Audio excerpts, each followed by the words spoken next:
Hey YouTube, what's everyone doing out there? Alright, let me prioritize. I got a million tabs pulled up. I got a million things pulled up. Several programs. Whole bunch of tabs. Welcome to Eat Meat and Make Babies. Alright, how's the audio, everybody? Maybe I'll turn this up a little bit. How's that? How's that audio? Alright, Fine and Emily, Jack, Hugh Lou, Marianne, William Kopp, Lisa, what's up, Lisa? Lisa's a regular. What will you put? 6. Alright. What's up, everyone? Jessica's pouring me some delicious mineral. Oh, she's stealing my water now. Wow. You have to go downstairs. Yeah, you have to get them from downstairs. All right. So, what's happening out there, guys? What's happening out there in YouTube land? We've done a couple of streams. We've done 5 hours of streams so far, haven't we? Handlebar Mustachio says, can't hear you. Uh-oh. You can hear me. Everyone else can hear me. Don't encourage him with the handlebar mustache. Yeah.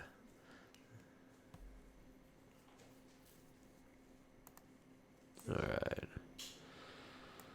So, well, if I turn the audio too loud, it starts to get really choppy. So this is as loud as I'm turning the audio. Use your own device to turn the audio up.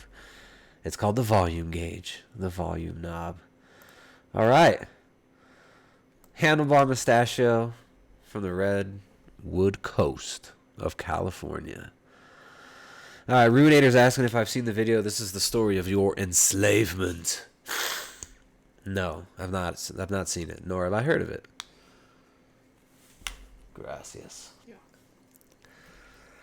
So what's up, guys? What should we... I've got all kinds of stuff pulled up, all kinds of ideas, all kinds of places we can go with this. I mean, oh man, Sunday's stream was 3 hours. That was a dense one. And then Tuesday's stream was like 2 hours. That one was pretty awesome too. We've touched on everything from why big money funds the vegan movement to where's the funding for the vegan movement coming from.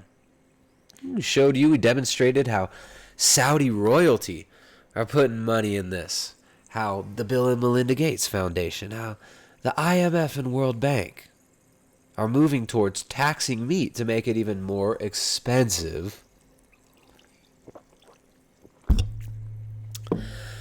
How crazy has this week been, guys? So I mentioned a document the other day. I mentioned a white paper.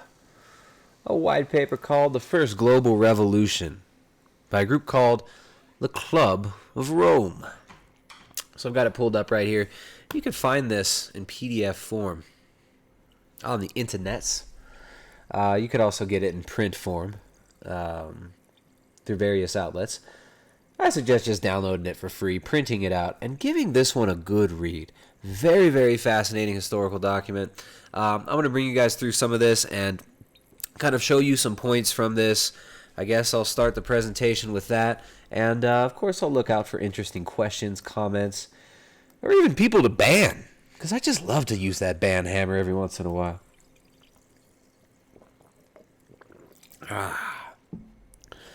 All right. So, the First Global Revolution by the Club of Rome, a report by the Council of the Club of Rome. All right, so the Club of Rome, one of these think tank groups, one of these non-governmental think tank groups where people from different governments worldwide, from large corporations, from international banks, get together, brainstorm on just what the heck are we going to do with all these useless eaters? How are we going to consolidate power further? How will we economically strangle the third world further and enslave people to IMF, an international monetary fund, an international bank? How can we further enslave them to this debt that everybody's been so generously given? So the thesis of this white paper the Club of Rome's first global revolution is, in a nutshell, that in order for there to be a cohesive movement in society, people often have to have some sort of an external threat that they are reacting to. That bread and circuses often aren't enough for the people. And Huxley actually said this as well. Huxley said, we can't give these dullards enough bread and circuses. We need to go further with this. We need more than just bread and circuses. It's never enough. We need a final revolution. That's what Huxley called it. So the Club of Rome, in 1972, came out with a paper called Limits of Growth. I could be citing the wrong date on that. 1972, they came out with a white paper, Limits to Growth. And it was essentially just an old rehashing of the elitist social Darwinist credo, this Malthusian belief that there is only limited resources. There are only limited resources, and once we reach the end of these resources, everybody's going to be dying. There's going to be too many people. Essentially, what it comes down to is there's too many people on the planet. These people believe. I don't believe this. I'm not saying I believe this. I'm breaking down the ideology behind this movement. And this paper is an extension of that initial white paper from the Club of Rome. This is about how do we unite the people under a global governing body so that we can consolidate all resources and control breeding and control the flow of energy on this planet. Hey, can you turn that light off? It's crazy bright. The Juve, yeah. So here we go. I'm going to bring you through just a few important parts of this. It starts out talking about what the Club of Rome is.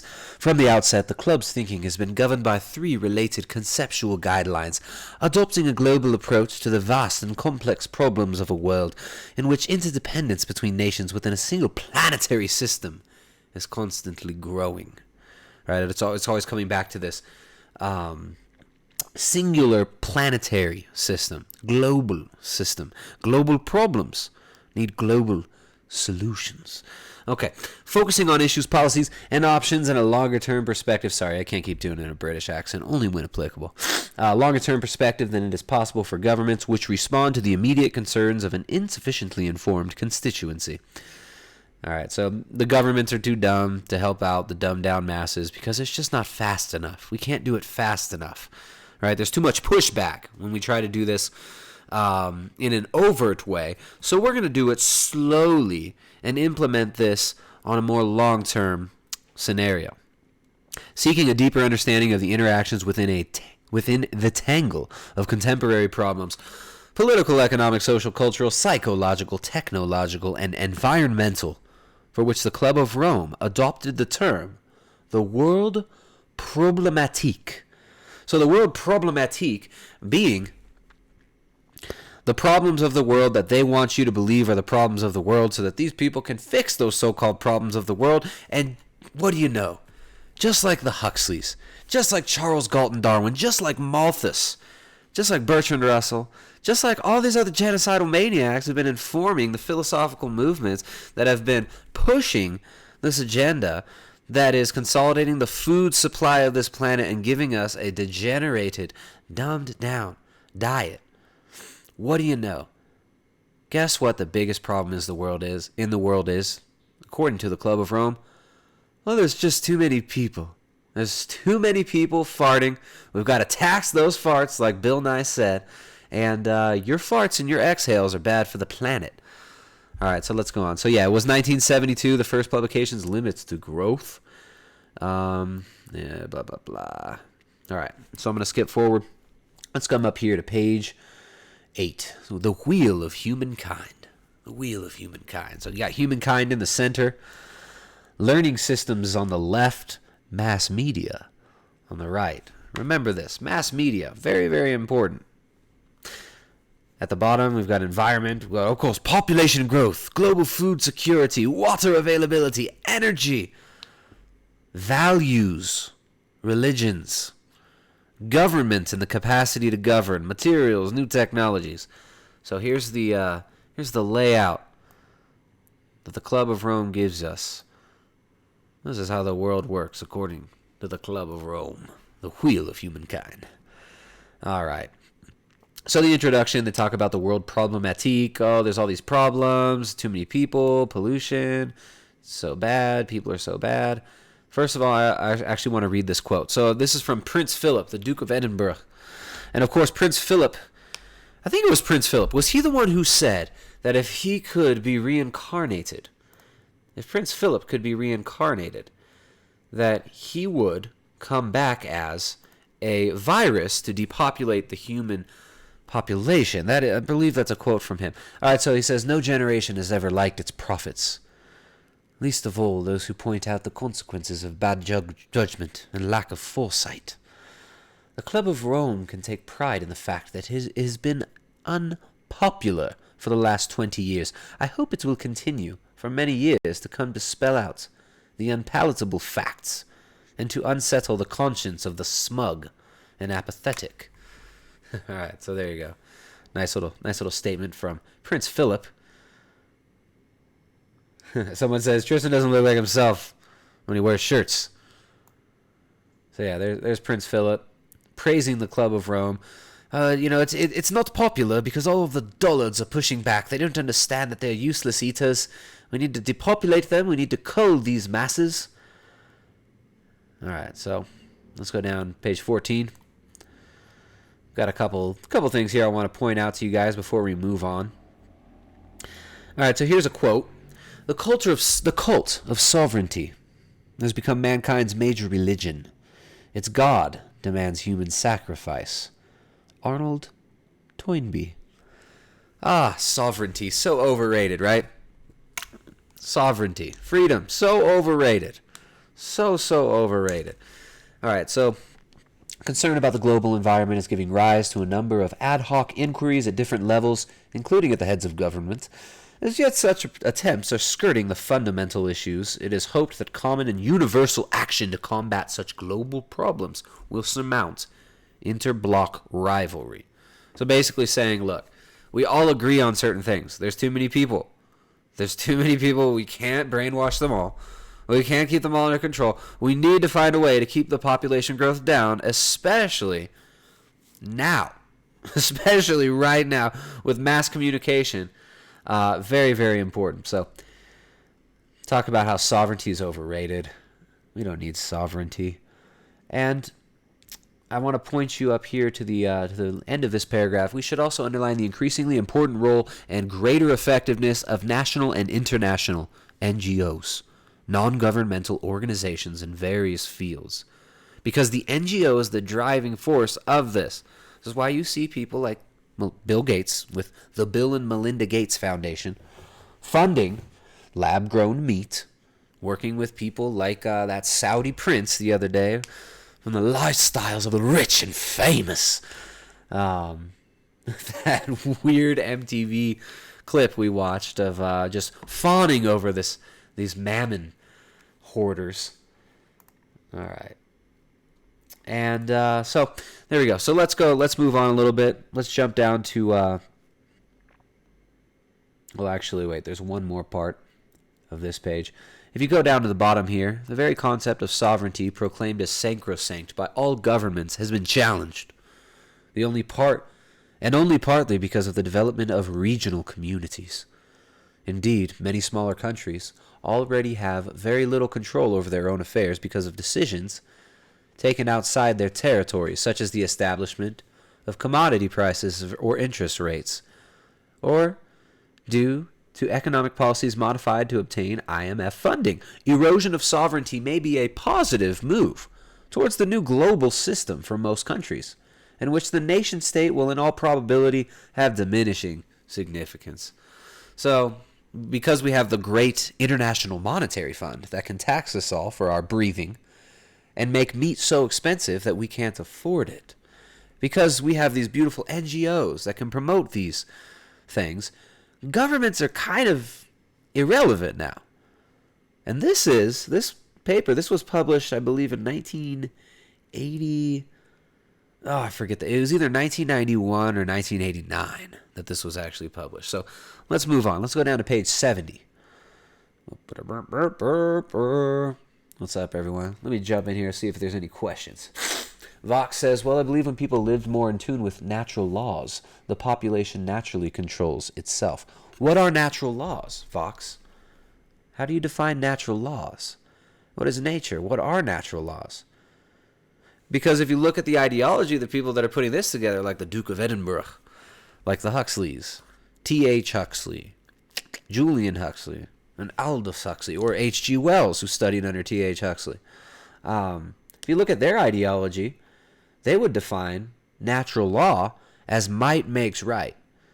So in their ideology, it is natural law that they get to do this to the people, because in nature there are parasites. In nature there are creatures that live off of the blood, sweat, and tears of other creatures. So in their ideology, this is all cool. This is evolution. This is how you naturally select the future. In their ideology, I'm not saying I believe this. I think this is hogwash. I think this is a sick way of thinking and way of looking at the world, and it is leading to the justification of mass genocide. And it has led to the justification of genocide throughout the 20th century. All right. G Dark says they wanted to populate and deindustrialize the West, then use the third world as a weapon to invade the West. And they move on to Asia and try to consolidate power, he says. All right, let's go down and let's see if there's any other if there's any questions here. All right, Real Big Nuts says, if you get a chance, wanted to ask you if you think keto would be good for me. I have gout. Seems from an inflammation standpoint it would. Yes, my friend. Now, I'm not one to, I'm not a snake oil salesman here, right? Like, I'm not going to get out here like the vegans and say, oh, keto diet will cure everything, because that's just not true. But a ketogenic diet is incredibly beneficial for inflammation. And if you just do a quick PubMed search on ketogenic diet and gout, you'll find, oh, my water's gone. You will find that ketogenic diets have been studied for fighting gout.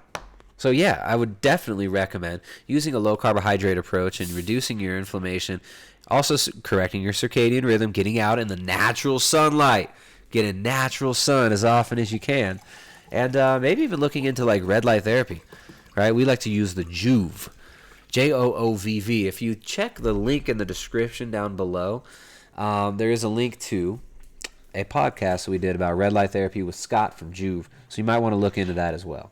Jewel, what's up, Jewel? Says, yeah, I grew up in Montana. Not enough babies. Lots of meat, though.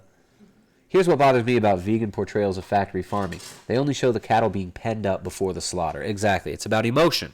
It's not about truth. It's not about reality. It's about emotion. And, you know, of course, I don't agree with factory farming practices. I don't eat factory farm cattle. I eat free-range, grass-fed animals. Like, I eat goats that friends of mine slaughter. We eat eggs from our own chickens, and we get eggs from friends of ours, because I eat way too many eggs for our chickens to supply me with. So yeah, it's really ridiculous.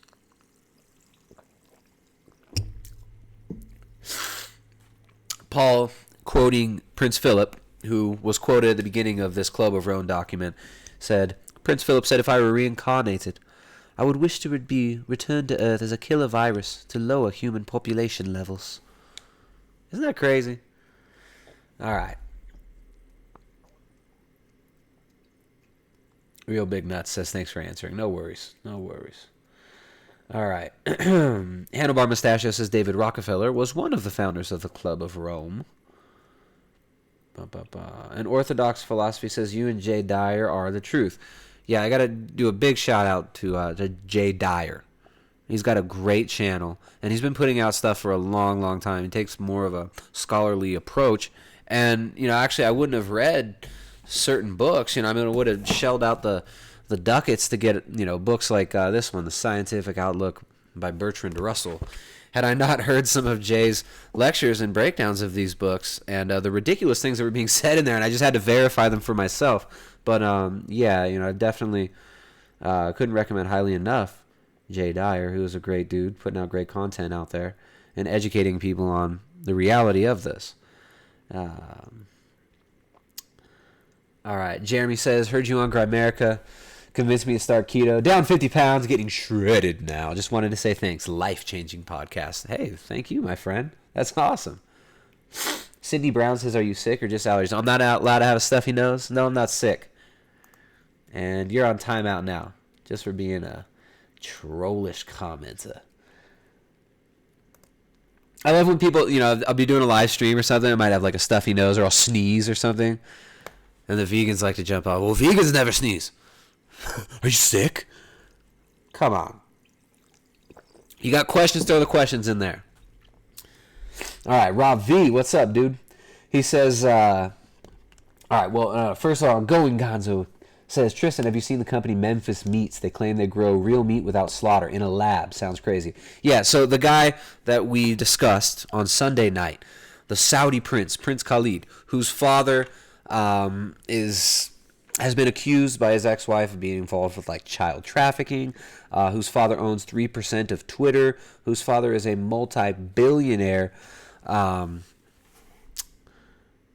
Saudi prince, Saudi royal. They have invested in Memphis Meats. So we're going to get into some of this stuff later. I've got so much stuff pulled up to share with you guys, both serious and hilarious, some of it. And then we'll talk about your questions as well. So Vox says, I mean ancient knowledge through natural law, i.e. Sumerian. I'm not sure what you're talking about there with Sumerians. Is a carnivore. Where'd it go?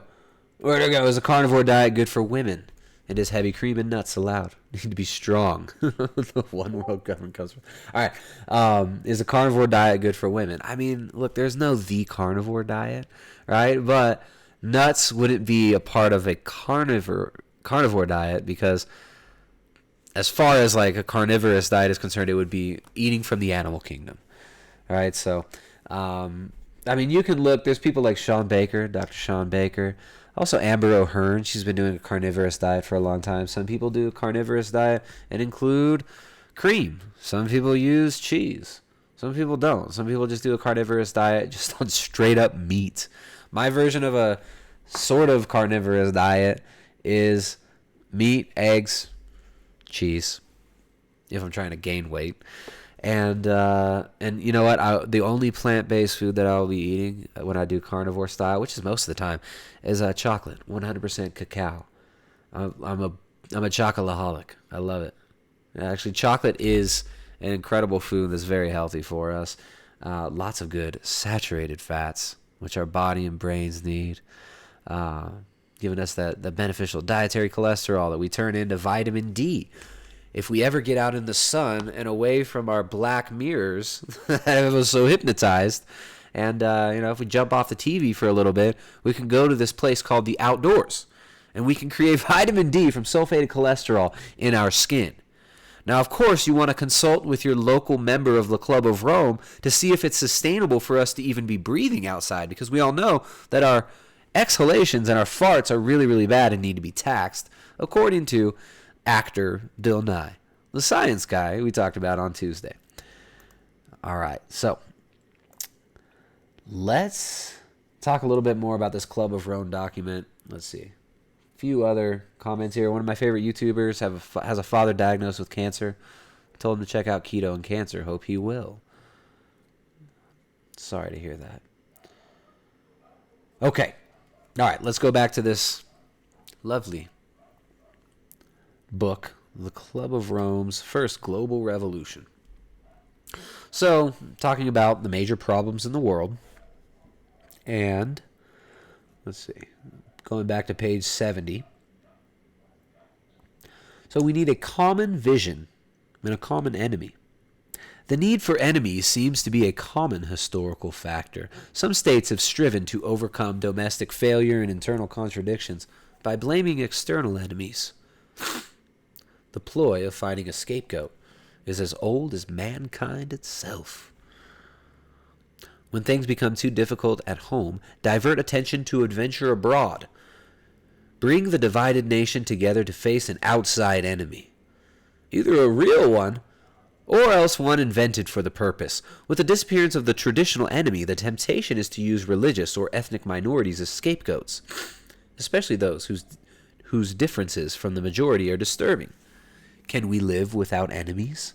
Every state has been so used to classifying its enemies as friend or foe that the sudden absence of traditional adversaries has left governments and public opinions with a great void to fill.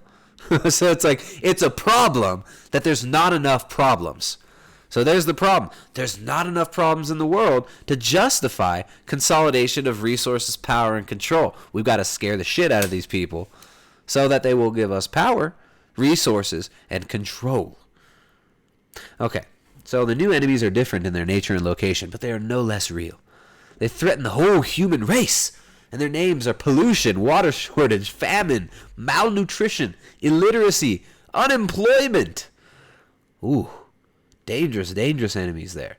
Okay, so it talks about we need these enemies, right? Why do we need these enemies? Well, to unite the people for a common cause. During the past decade, the concept of human rights has been a mobilizing factor which became effective through its dissemination by the media and by word of mouth in the countries where such rights were disregarded or denied when freedom was widely enjoyed in other countries. How could the people of some countries be deprived of it indefinitely? This is especially the case in countries such as Poland or Brazil, where the Catholic Church, an ardent protagonist and supporter of human rights, has a strong influence. So, what's being said here? During the past decade, the concept of human rights has been a mobilizing factor. Now, I think this was in like 1991 that this came out, right around the first Gulf War, which was sold to us as this is humanitarian, right? We got to go save those Kuwaitis because the evil Iraqis are running through Kuwait. Remember that chick, that little girl that they had in front of Congress, and she was crying, and she was talking about they were taking the babies out of the incubators, and they were smashing the baby, like just these horrible images this girl was putting out. Turned out it was all fake. She was an actor. She was the daughter of a diplomat. So humanitarian issues, human rights issues, and pollution, environmental degradation. These are the excuses that get used to levy taxes on us for things like eating meat or farting or just being human, right? Like your basic human needs like meat, like animal-based foods, need to be taxed because there's just too many people.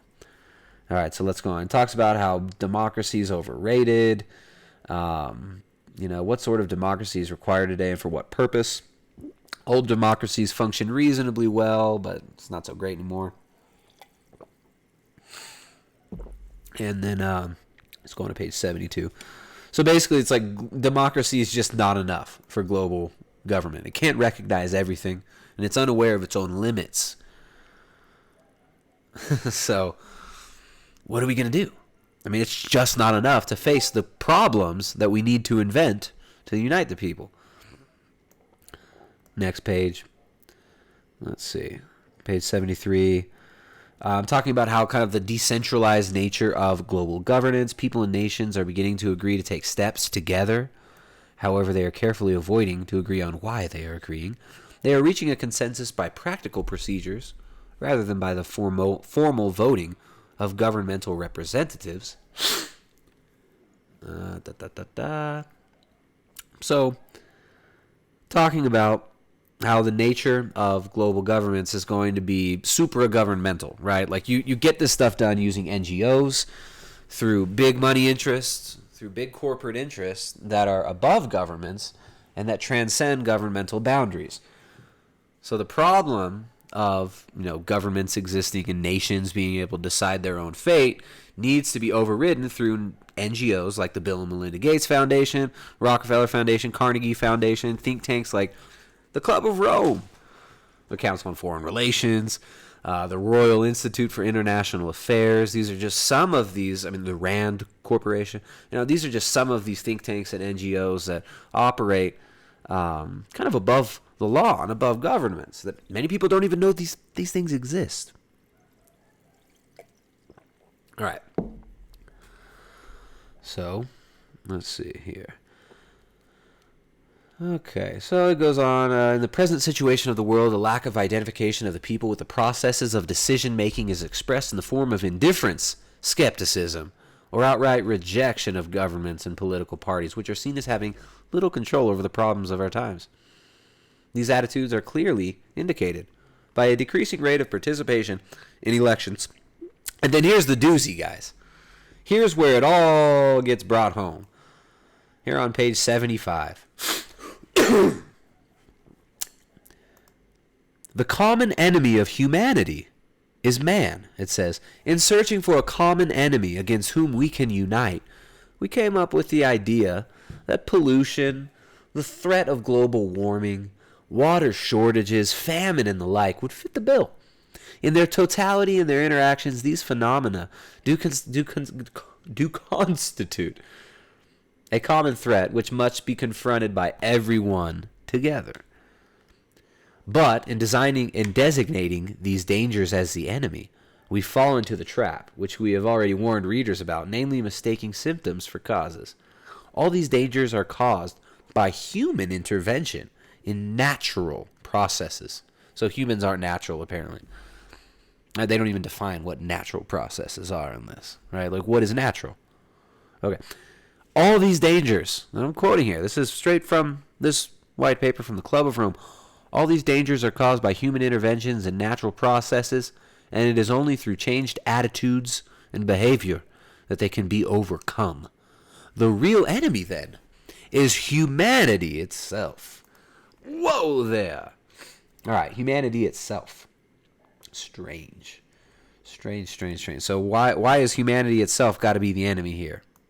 This is exactly what we see now, right? In the schools, teaching children that just being born and you farting and exhaling, that you're bad, right? It's this new false religion, this new reworking of people's inherent shame and guilt at being disconnected from the truth, at being slightly off point or way off point, and not reaching their potential.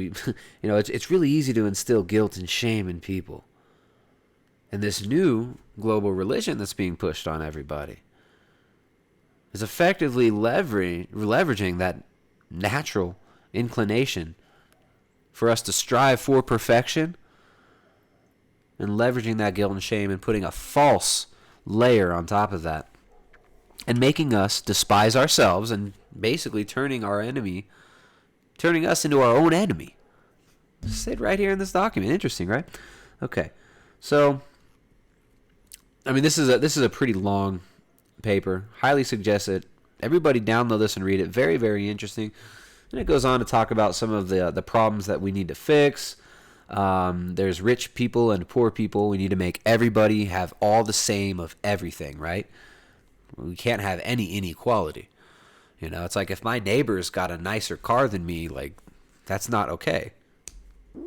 It's if my neighbor has 3 children and I only have 1, that's not fair. He should give me one of his kids. The growing disparity between those who have access to knowledge and information and those who do not. So everybody needs to be educated. They all need knowledge. The same knowledge, right? The same education. Discrimination not only against religious or ethnic minorities, but also in so many countries against old people. Old people. All right. The absence of equal dispensation of social justice. Lack of equal rights and duties. Of equal privilege and responsibility. Lack of balance between discipline and license. Disparity between economic growth and quality of life. The lack of balance between material and spiritual needs. So all these like really fluffy terms that are almost impossible for these people who wrote this to define, and they don't even bother defining the terms. All right, so let's go down to page 108. Actually, why don't we just move on? Let's move on. Very interesting document, The Club of Rome's First Global Revolution. Highly recommend you guys look into that. But it's so interesting that so many of these NGOs, so many of these so-called philanthropists are so concerned with the planet, right? They want to save the planet, but somehow it always ends up being, the problem is that there's just too many people. There's just way too many people. All right? Okay. Here's a little quote from Aldous Huxley, who was the son of T.H. Huxley. T.H. Huxley actually mentored H.G. Wells. T.H. Huxley worked directly under Charles Darwin. He was Darwin's bulldog, they called him. And very, very popular in the eugenics movements. The Huxley family was parts of the Royal Society. Close to the British elite. And, it's funny, Aldous Huxley actually was kind of, they made an idol out of him in the 1960s because he promoted drugs, right? So it was so cool. We're going to be free with our sex, drugs, and rock and roll.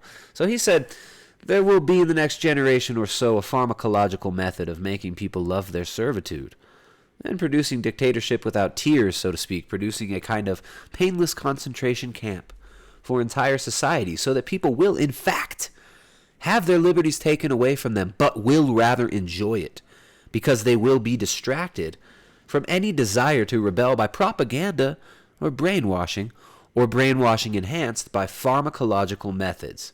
And this seems to be the final revolution. Man, that makes me uncomfortable. I need a Xanax. I need a Xanax and some TV to calm me down after reading this Aldous Huxley quote. All right, let's jump over here to the chat. Quick question. I'm studying, can't chill. What are your thoughts on autoimmune diseases and graying hair? Look, you want to reduce inflammation. You want to reduce oxidative stress on the body. And essentially, you want to eat a good diet. And you want to sleep well. And you want to reduce your stress. That's what's up. All right. So, let's see what's going on here. All right, so we talked about the Club of Rome's first global revolution. Highly suggest anybody interested in kind of expanding their knowledge base on this stuff, take a look at that document, read it, give it a good read. Very, very fascinating. Let's see what else we got here. Got all kinds of interesting stuff pulled up here. Well, what do you guys want to do? What do you guys want to talk about? You guys want to talk about you guys want to watch funny vegan videos? You want to watch funny vegan propaganda videos, or just funny vegan videos in general? What else? All right, so Rob V says, did you guys know that since 1982, states have been collecting and storing DNA of every baby born by law, and that in many states can even be sold for research purposes? Now, that's really interesting. Did you know that the owner of 23andMe was the former wife of one of the founders of Google? Right, so Google's very, very interested in getting your DNA information. Google's seed money, where did that come from? Right, who is In-Q-Tel? That's a really, really good point, Rob. Fascinating. You saw it on CBS News. Well, it must have been true if you saw it on mainstream television, right? You guys, I want to just reiterate, make sure to fact check all things on the television. If they don't say it on TV, if they're not talking about it on television, it must not be real. Or it must not be important, right?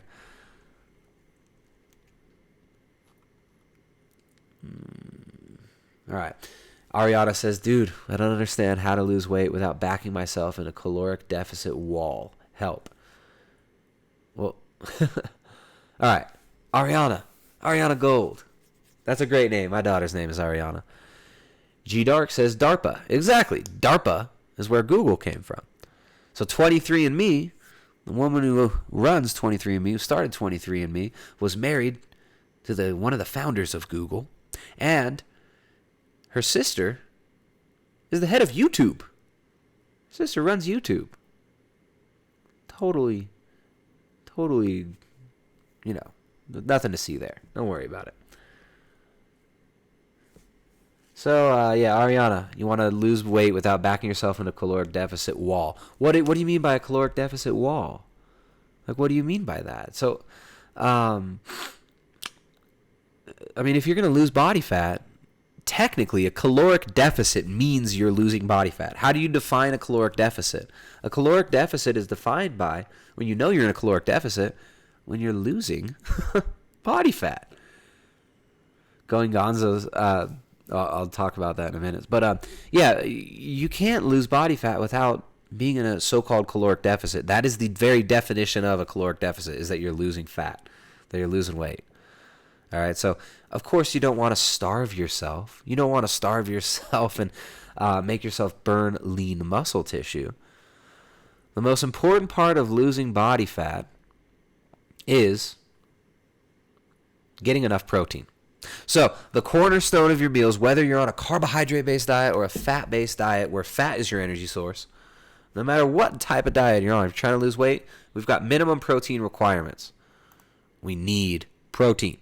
It's just not optional, right? So the significant portion of your plate that's going to be filling you up is going to be protein.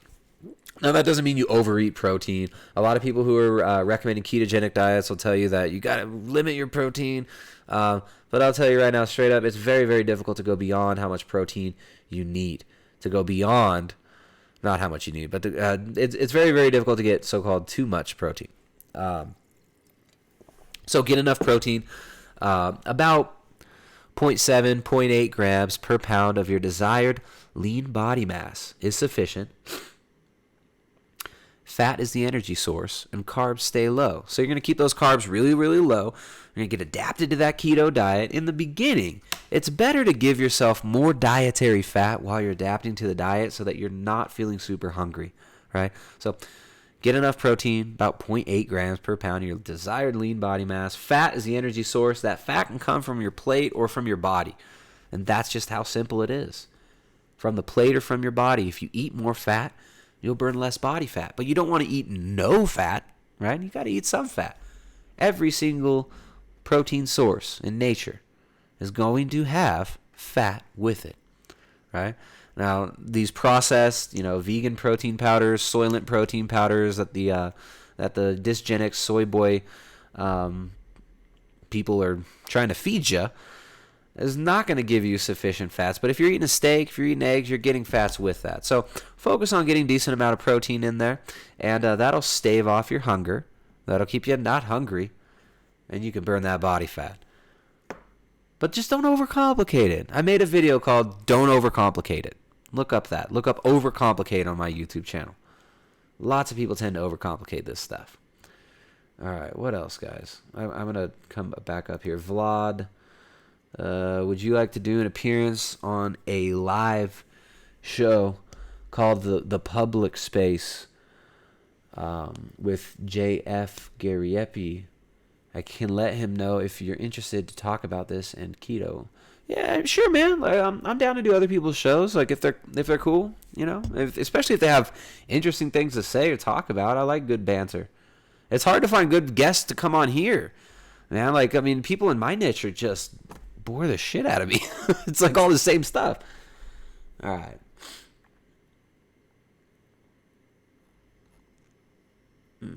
How can I boost my metabolism? I heard raising my caloric intake until I plateau, then ease it back. Well, all right. How can I boost my metabolism? If you eat more food, your metabolism will increase. If you eat less food, your metabolism will decrease. But you really don't want to be... All right, so it's a natural thing when you're losing body fat for your metabolism to decrease. Your body wants to hold on to that fat. It doesn't want to just burn off all that fat. It's holding on to it for a reason. So when you are in a time of deprivation, it doesn't make sense for your body to increase your metabolism. Imagine you're starving, right? You haven't had food in weeks. Do you want to be idling really high? It's like, say your gas tank's almost empty on your car. You're going to let it sit there on the curb and turn up the idle on your carburetor so you're just wasting gas? Wait, who's... Hugh Liu threw out a hammer, and I'm just like, now I want a band. No. All right. Going Gonzo's taking off. Later, man. Have a good one, brother. Nice seeing you, dude. I can't believe that there are no vegans on here pushing their religion. Yeah, no, there's not. You know what? Most of the vegans, they get insta bans. So it's like if you come and troll here, you'll get banned. They don't come here. But since you're missing veganism, since you want to talk about vegans, let's do it. Let's do this. All right, you guys know about Nature Boy? Y'all know about Nature Boy? This is the epitome of the vegan movement right here.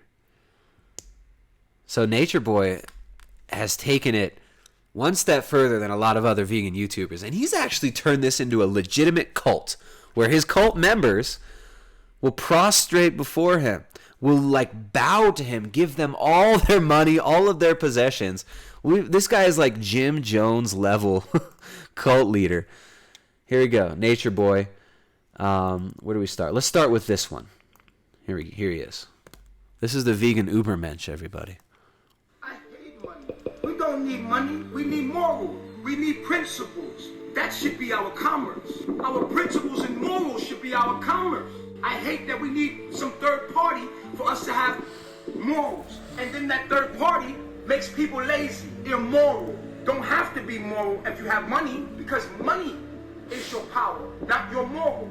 If your moral were your power, then you wouldn't need a third party to come in and construct to make you exist. You should have a compass within your heart built on the knowledge that gives you divine morals and principles to use as commerce.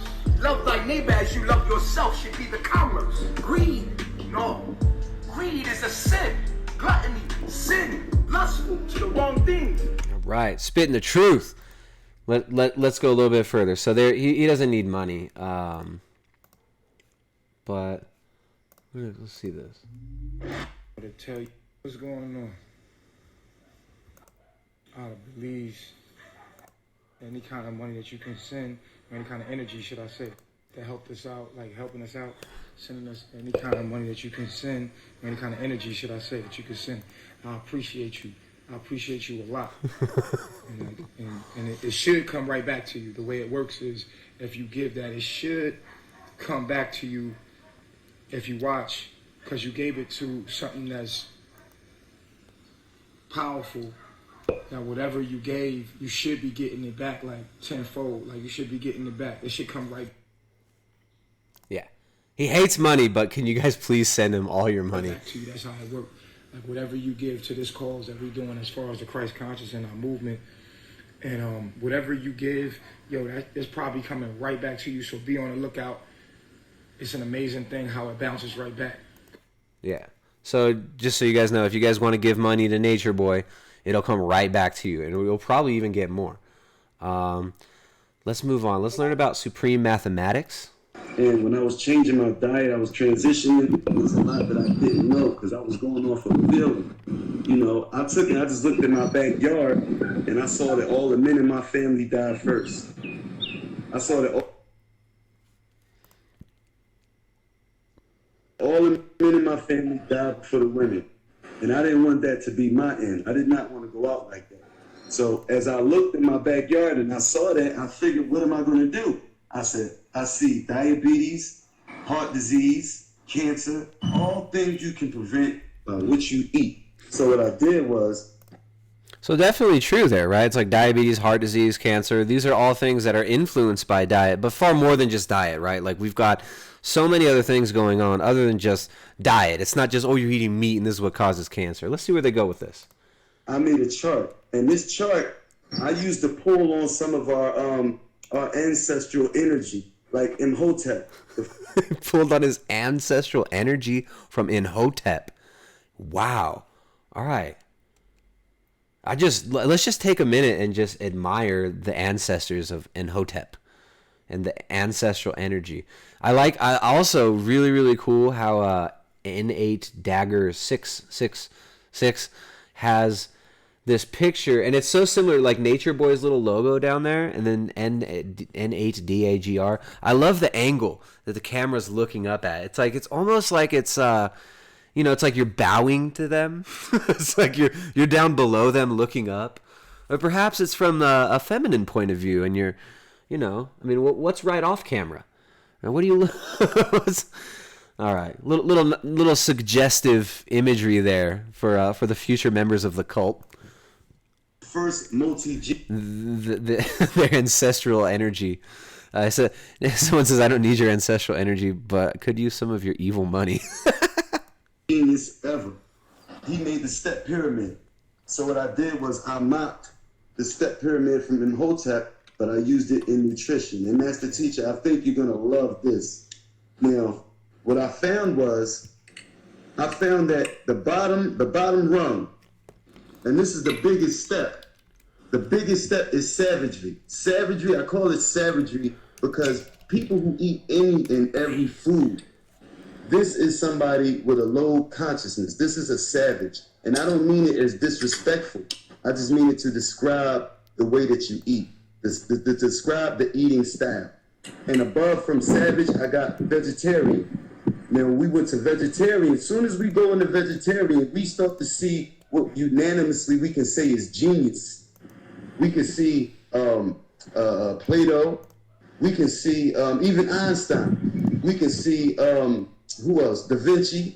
We can see Leonardo. We can see just about 90% of ancient Kemet were vegetarian. So vegetarian is when you first start to see genius. And genius, this is genes. So we're talking genes, we're talking DNA. So when you first start to get an upgrade in your body is when you go to this level, all right? And just making this decision makes you instantly smarter. Just making that decision to take that step makes you instantly smarter because... Damn, you guys seeing the science right here? The supreme mathematics of veganism. So step one, take notes, guys. Step one, vegetarianism. It makes you a genius. And I guess that's the GIJ. So let's see what's next. Happens is, it's so much to pull you back. There's so much gravity to pull you back into that savage because you don't really understand animal DNA and plant DNA and RNA and how they cause dis-ease in the body. And it was hard for me to go up here. But once I got to the next level, I got vegan. And vegan is a kill-free zone. Because, you know, sometimes vegetarians, they slick with it. They'll eat cheese. They'll eat eggs. Right. They'll drink milk. They'll do Right. some things that, you know, it's kind of counterproductive when you look at it in the full spectrum. You know what I'm saying? So, above from vegan, I got fruitarian. Now, fruitarian gets you back in a perpetual type of eating habit. Like, everything that God made, everything the Creator made is perpetual. The bee lands on the flower and sucks the honey, takes the honey and builds its nest to feed its young. But just by landing on the flower, it got pollen on its feet. So now it cross-pollinates the flowers. So Damn, this is so deep. All right, so that is the hierarchy of dietary needs. On the bottom, like you said, people who eat meat are savages. And then next level up is geniuses, and then I'm not sure what's after that, but it's blowing my mind too much. I'm gonna have to move on. Let's listen to Nature Boy just tell us like what he's all about. All right, so I think there's a lot of science in this and a lot of really deep theology. So for those of you who aren't, familiar with like the history of, theology, religion, philosophy, you might get lost because, my man, Nature Boy, Eligio from Melanation TV, this is like high level vegan genius here. Let's hear what he's got to say about spirituality.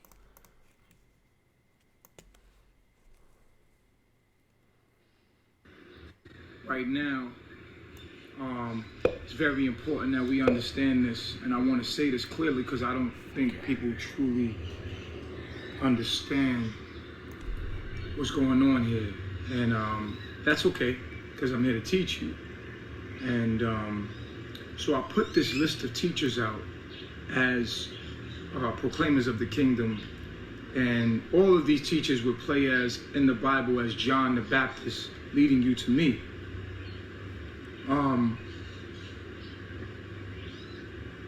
I am the Most High. I want to let you know that right now. I don't know if anybody out there has that mixed up. I want you to know that I am the Most High. I am the most highest consciousness you can come to within this plane. To you, I am God. I am your Jesus. Period. There is no greater teacher than I. I just want to let you guys know that. I heard some people say Seven Boomar, or they were mad that he wasn't on my list. They were mad a couple people wasn't on my list. And there's a lot of great teachers. And they all prepare you, and they all give you certain laws. But what I have come to do is fulfill the laws. Now, I know at first appearance, you look at me as just some black dude. You probably look at my history. You probably look at things that I went through. That's because you don't know how to see. That's because you don't know how to hear. Okay. The truth about the matter is, the frequency that I'm on right now. I'm on that Sideshow Bob frequency. The frequency I'm on right now is like Sideshow Bob mixed with like a little bit of Jim Jones with like some durian ride of fruitarianism, yo. This is so ridiculous. This is one of my favorite like YouTube channels in general. This shit is just too funny. That hair is really cool, right? What else? Is it the same video? What is this? What is my purpose here? How the hell do I get out of here? That's the fourth question. Okay. How to get out. Oh, I'm thankful. He's thankful. So we eat fruit. Yes. That's how we do it. All right. You guys take notes, because I don't know if my stupid, retarded, unadvanced, savage, meat-eating mind can really understand this stuff.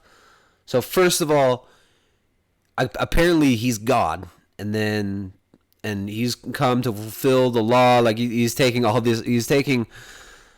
Isn't it funny how all these cult leaders, they like to take biblical prophecy and twist it around to fit their own agenda, and they like to twist it. They like to twist those words. All right, let's hear what else. So you gotta eat fruit. Organic fruit. Okay, cool. That's good. He's promoting organic. I agree with him on the organic. Knowledge, like food, feeds your cells. Inside of every cell is what? DNA. What? And the nucleus of all your cells are DNA. You're being projected your reality from DNA. If your DNA is damaged, your mind will be damaged. What? This is what nanotechnology is all about. Whoa. When you are given false information, false knowledge, you are damaging your mind. You are damaging your DNA. What happens to cells that have damaged genes? They become cancer cells. Cells that create disharmony, dysfunction. You are a cell. Me? Made up of many cells. What? Living in a cell.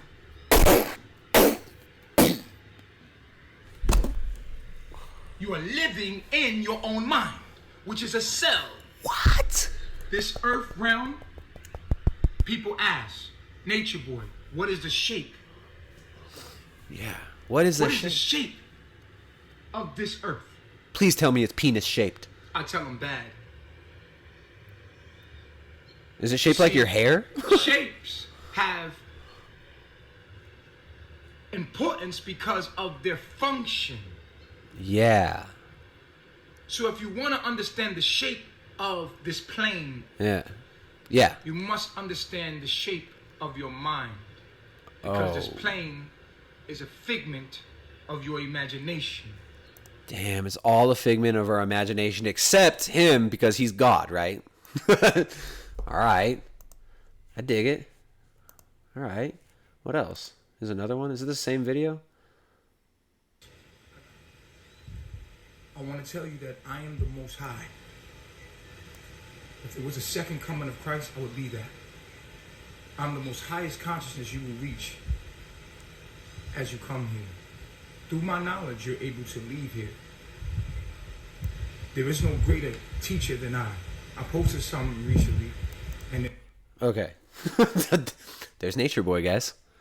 Pretty cool, huh? Man.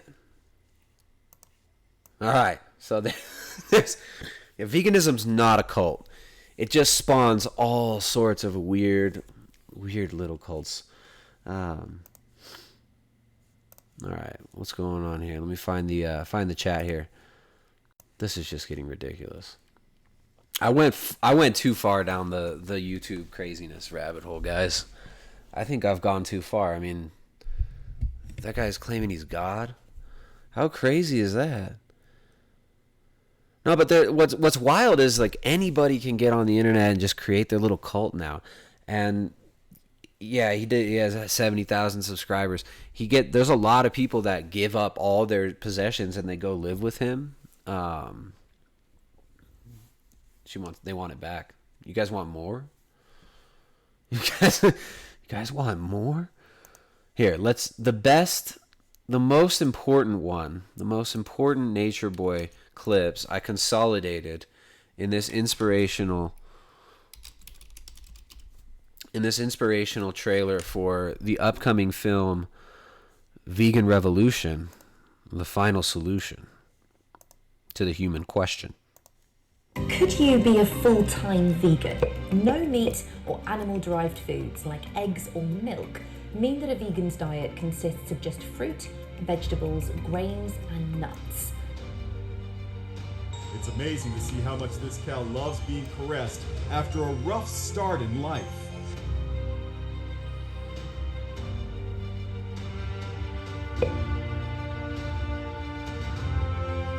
And 3.9% body fat. This is for vegan gains. Under the shower, full netty swole gains, striations in the shoulders, just ripping it up, shredded.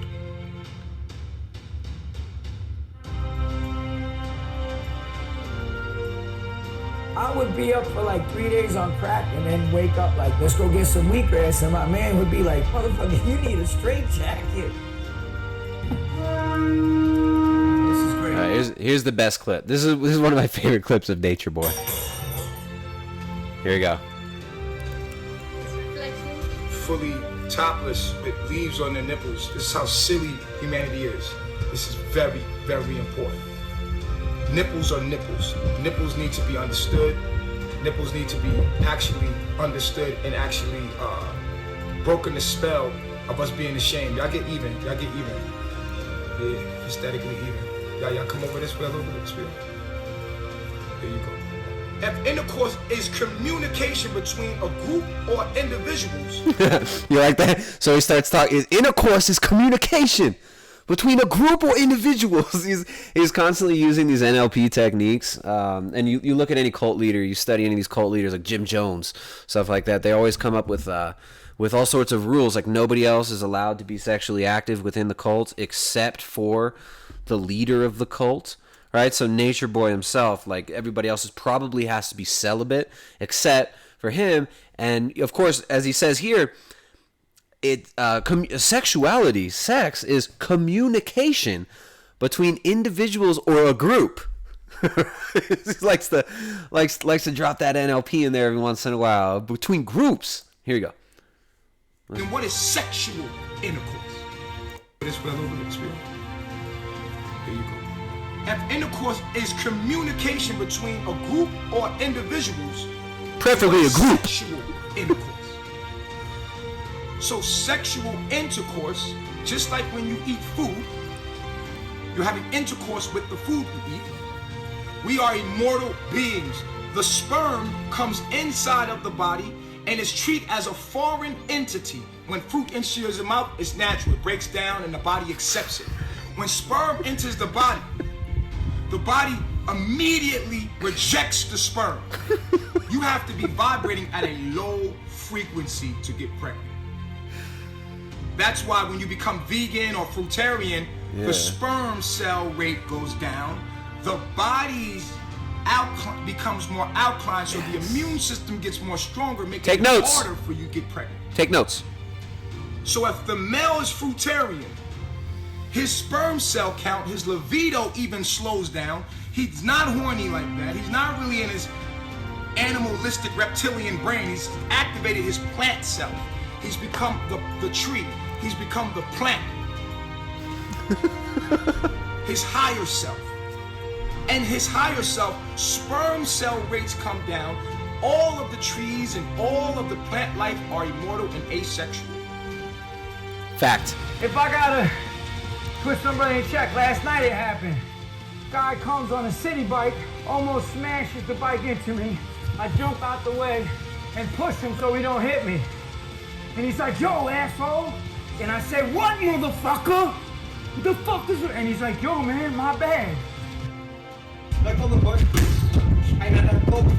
This is going on. Combo. 1, 2. Boom, boom, down. Down. Down. Fucking down. Down. Whew. Down. Down. Oh, man. Ooh. All right. That's... I feel like this is... Just looking at all these alpha creatures is lowering my testosterone. I got to turn this off. that was intimidating. See those elbows from Durian Rider? Damn! It's like that dog like yapping at him in the background. Oh, that is rich. That is rich. All right, that was pretty crazy. What's up, everyone? Levito. It's Levito. His sperm count goes down because that's spiritual.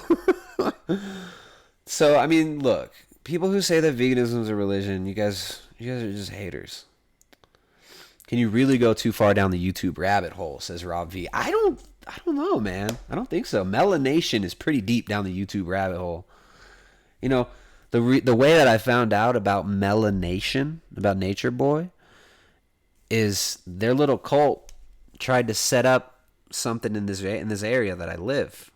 They're gone now, but they tried to set some shit up in the nearby where I live. Pretty crazy, pretty crazy. Ruinator says, "Have you pulled back the curtain of Scientology?" No. Well, the crazy thing is these. Like a lot of the cults that you see nowadays, they're pulling the same techniques from different things. So like Scientology is really big. Everybody knows now about this, that Hollywood sex slave cult, which is, you know, obviously tip of the iceberg of what goes on in Southern California where I grew up. Everybody knows about the, what was it? It starts with the M, Nexium cult or whatever. How they were using Scientology techniques, stuff like that. You have the charismatic cult leader like Nature Boy there. You know, Jim Jones, another interesting one to study if you want to, you know, look at the history of the cults that have been going around the last 50, 60 years. But yeah, that's just over the top. All right, I like the vegan who was upset because her video game was not vegan. Yeah, that was Pokemon Go not being vegan. that was pretty funny. All right, guys.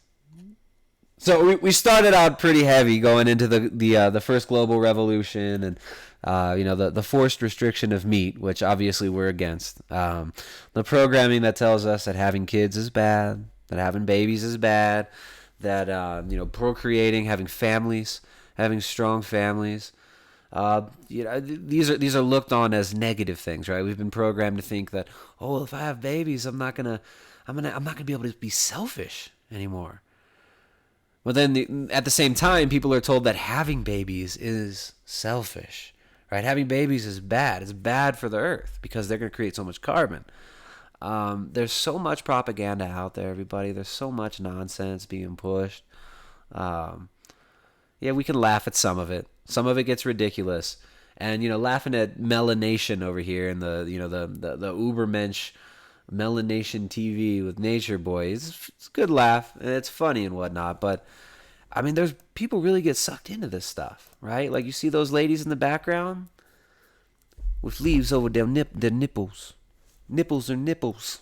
It's like these people are falling prey to this stuff, man. I mean, this is harvesting the energy of the weak. He's harvesting the energy of vulnerable, manipulable people. Right? Like, this is evil. Like, this is not healthy human behavior.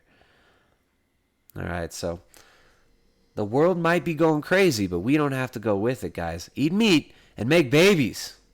Eat meat and make babies. That's what this show is called today.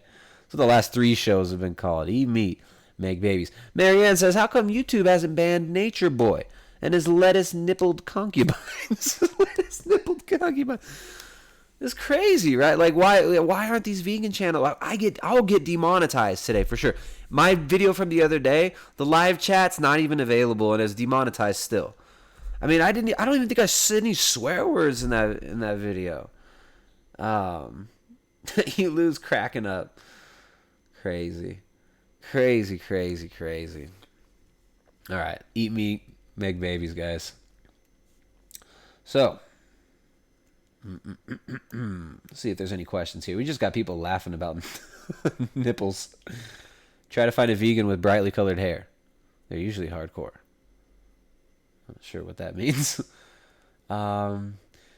Vlad says, yeah, I'm here trying to make intellectual content with arguments and research, which takes hours on and on, but some dude can just spout a bunch of crap and 70K subs. Yeah, see, that's the thing. It's like, in the beginning of this, the viewership was probably totally down in the dumps when I'm actually showing you this Club of Rome document, reading it to you, suggesting you read it. You know, I mean, going through books where these people are talking about restricting your dietary choices in order to dumb you down and control you. And these are like supposedly the great philosophers of the 20th century. But you know what people want? You know what people want? People want like just joke content. You know, I mean, people want this. Where'd it go? Where is it? Let's see if I can find it. No. People like this kind of stuff. This is what gets people's attention. Or at least this is the type of content that gets put out there by people who have not a creative vein in their body. And they're just looking for clicks, so they put out content like this because it gets clicks. Now the question becomes, is it getting clicks because it's good content, or is it getting clicks because it's being algorithmically boosted due to advertiser influx of money? Now, we're going to look more into this. We're going to look a little bit deeper into some of the money behind the vegan movement. Again, remember, we demonstrated Saudi princes, Saudi royals, talking about we got to get the world on fake meat. We got to get the world off of meat, right? Saudi princes pretending to be vegan. I don't think baby blood is vegan, but... All right, so here we go. Let's check out the lovely Klaus from Plant-Based News. Klaus is going to get us a little bit woke to the real issues behind veganism. So let's listen to Plant-Based News fawn over the Game Changers, a new Hollywood documentary by James Cameron. Billions of dollars being put into this propaganda. And these people just willingly give over their energy to this movement. And this is what's sad, right? It's like people are looking for something to latch onto. People want something to believe in. People have had their beliefs pulled out like a rug from under them. People have been brainwashed and programmed into believing some of the most nonsensical and insane things. And the world has taken so many people's identities, right? Like all these, all these people, every single ethnicity, every single group has been bunched into these weird little fake identities, these corporate, these marketing method identities. But we want reality, right? People want something that's real. That's what my generation wants. That's why that's one of our downfalls too. Like people want something real. Then they become cynical because everything seems so fake and such bullshit, right? We grew up being pushed. They were pushing what? Britney Spears, right? NSYNC and the Backstreet Boys, all this pop music crap are getting pushed on us. People wanted something real. They wanted something alternative, right? So they want something alternative to the bullshit that they're fed on the television. And one of the first things that people end up going to are kind of these like, the basic bitch level fake activism, right? Veganism, Greenpeace, right? These fake environmental organizations who have no intention, no clue what's really going on environmentally, and aren't even talking about the bigger, long-standing environmental issues that have to do with the consolidation of our food supply by companies like Cargill and Monsanto who are funding all this vegan nonsense crap. Like the Bill and Melinda Gates Foundation, heavily involved in pushing genetically modified, consolidated, and I'm not saying they're bad because they're GMO, right? That's an easy straw man to pick apart. I'm saying what's wrong with these crops is they're consolidated foods that are bastardizing the genetic heritage crops that we've been eating for thousands of years. Right? Like there are heirloom varieties of corn being grown through South and Central America for thousands of years that are disappearing now because Monsanto is elbow greasing its way through back doors and pushing their agenda on these Latin American countries and forcing them to grow wheat, corn, and soy that is consolidated and patented and incredibly toxic to the human body.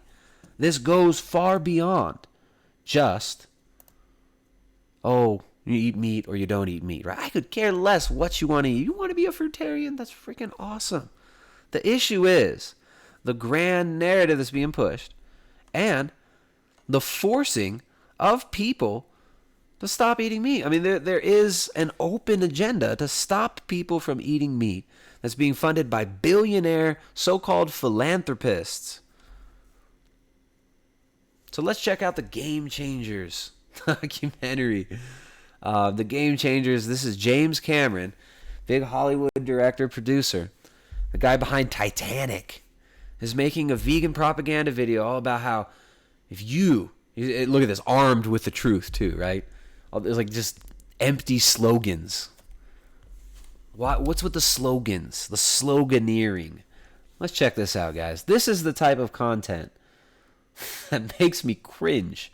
When is this from? This is from yesterday. It's already got 17,000 views on plant-based news.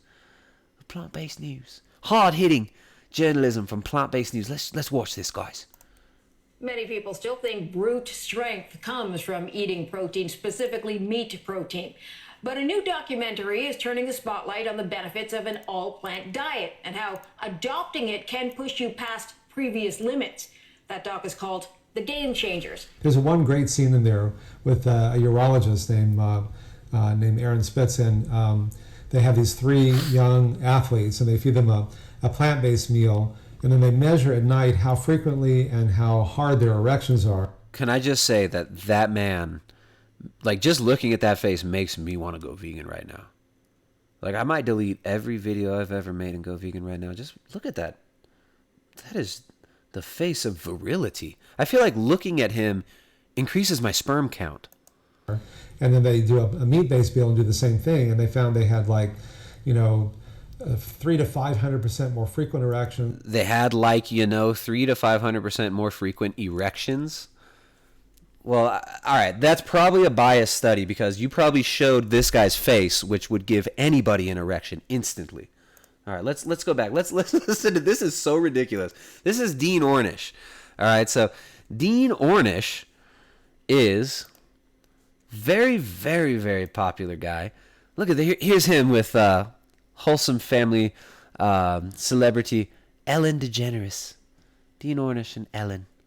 He hangs out with celebrities, guys, so he must be telling the truth. Dean Ornish is also presented at the World Economic Forum, as we talked about the other day, the World Economic Forum, where that woman Ida, who was talking about, I'm so happy when I don't own anything. She wrote that op-ed piece for the World Economic Forum. I have no privacy, I have no freedom, but I've never been happier because I live in a smart city and everything is done for me, and we have depopulated all of those stupid rural hillbilly people who didn't want to have their breeding controlled by central planning, by central family planning organizations that make sure that your offspring are viable and that they are not antisocial, like all those naughty meat eaters that we had to get rid of, like that man Primal Edge Health. We tried to get him to shut up. We demonetized so many of his videos, but we just had to put him in the re-education camp, and he has joined the Melanation now. So now he is good. He eats only fruit. He worships at the feet of Nature Boy. He presented. Well, that was long. He presented at that lady's at the same forum, the World Economic Forum. Dr. Ornish. All right, let's go back. Let's learn more about the single meal that changes sexual performance. This is how you this is how you convince people to go vegan, guys. and push you past previous limits. That doc is called The Game Changers. There's one great scene in there with a urologist named Aaron Spitzen. They have these 3 young athletes, and they feed them a plant-based meal, and then they measure at night how frequently and how hard their erections are, and then they do a meat-based meal and do the same thing, and they found they had 300 to 500% more frequent erections and 10 to 15% harder after just one meal. Now, we've reported about this. Your brain gets less blood flow, your heart gets less blood flow if you eat a single high-fat, high-animal protein meal, and that didn't really impress people so much. But when you show that your sexual organs, apparently the film crew became vegan after shooting this scene. I think that's going to change a lot of minds. I think the sort of embarrassing to talk about, but the test that we did. So first we did 3. This is true science. This is. I mean, you can't deny this science. Just to quote Dr. Dean Ornish, let's go back. Let's quote him. Get it correct. Did the same thing, and they found they had 3. They had 3 to 500% more frequent erections and 10 to 15% harder after just one meal. All right, but again, this is probably, the results of this study may have been skewed because Dean Ornish might have been in the room. So, that would definitely improve the quality of erections if he was in the room. Now, we've reported about this. But the test that we did, so first we did 3 live experiments in the film. One was on the 3 members of the Miami Dolphins to look at blood flow, and you saw that, the difference that a single meal can make. And we thought to ourselves, I wonder if a single meal can affect sexual performance, in particular for men, erectile function. Sort of strange to talk about. So we found 3 willing college athletes from Orange County, near where James lives, who were willing to do this test, and the film, gets into a little more, but You're trying to prove to men that, an all-plant diet gives you sustenance and power and vitality, I guess. Yeah, and it only made sense, if we saw increased blood flow in the Miami Dolphins for athletics, that there might be increased blood flow to other areas of the body as well. So that was a pretty surprising thing to discover. Got some exclusive info about the Game Changers, which is, when is it coming out? That's one thing I didn't ask you. Yeah, your guess is as good as mine. This year for sure, right? This year for sure. I know they're trying to get the right deal. They've had offers, from what I understand, but the right distribution deal. Yes, right. The right distribution deal, because they want to reach the largest possible audience. Arnold Schwarzenegger, one of the most recognizable figures and symbols of powerful men physically, is in this documentary. I like how they nod, yes, yeah, we approve. Please approve of us. Wow. Okay, so this whole video was basically a clip of Dean Ornish saying that vegan diets are going to get you harder and more erections at night. What is this experiment? How did they measure the hardness of erections throughout the night? And then what's the control? It's how is this a controlled study? That is so ridiculous. I can't. All right, so we've had a good laugh. Now, I want to move on to the next exhibit. So this is an interview with this guy from the company from Beyond Meat, a brand morphing into a movement. So Klaus, who just looking at his face raises my IQ. Just looking at Klaus's beautiful British face makes me feel smarter.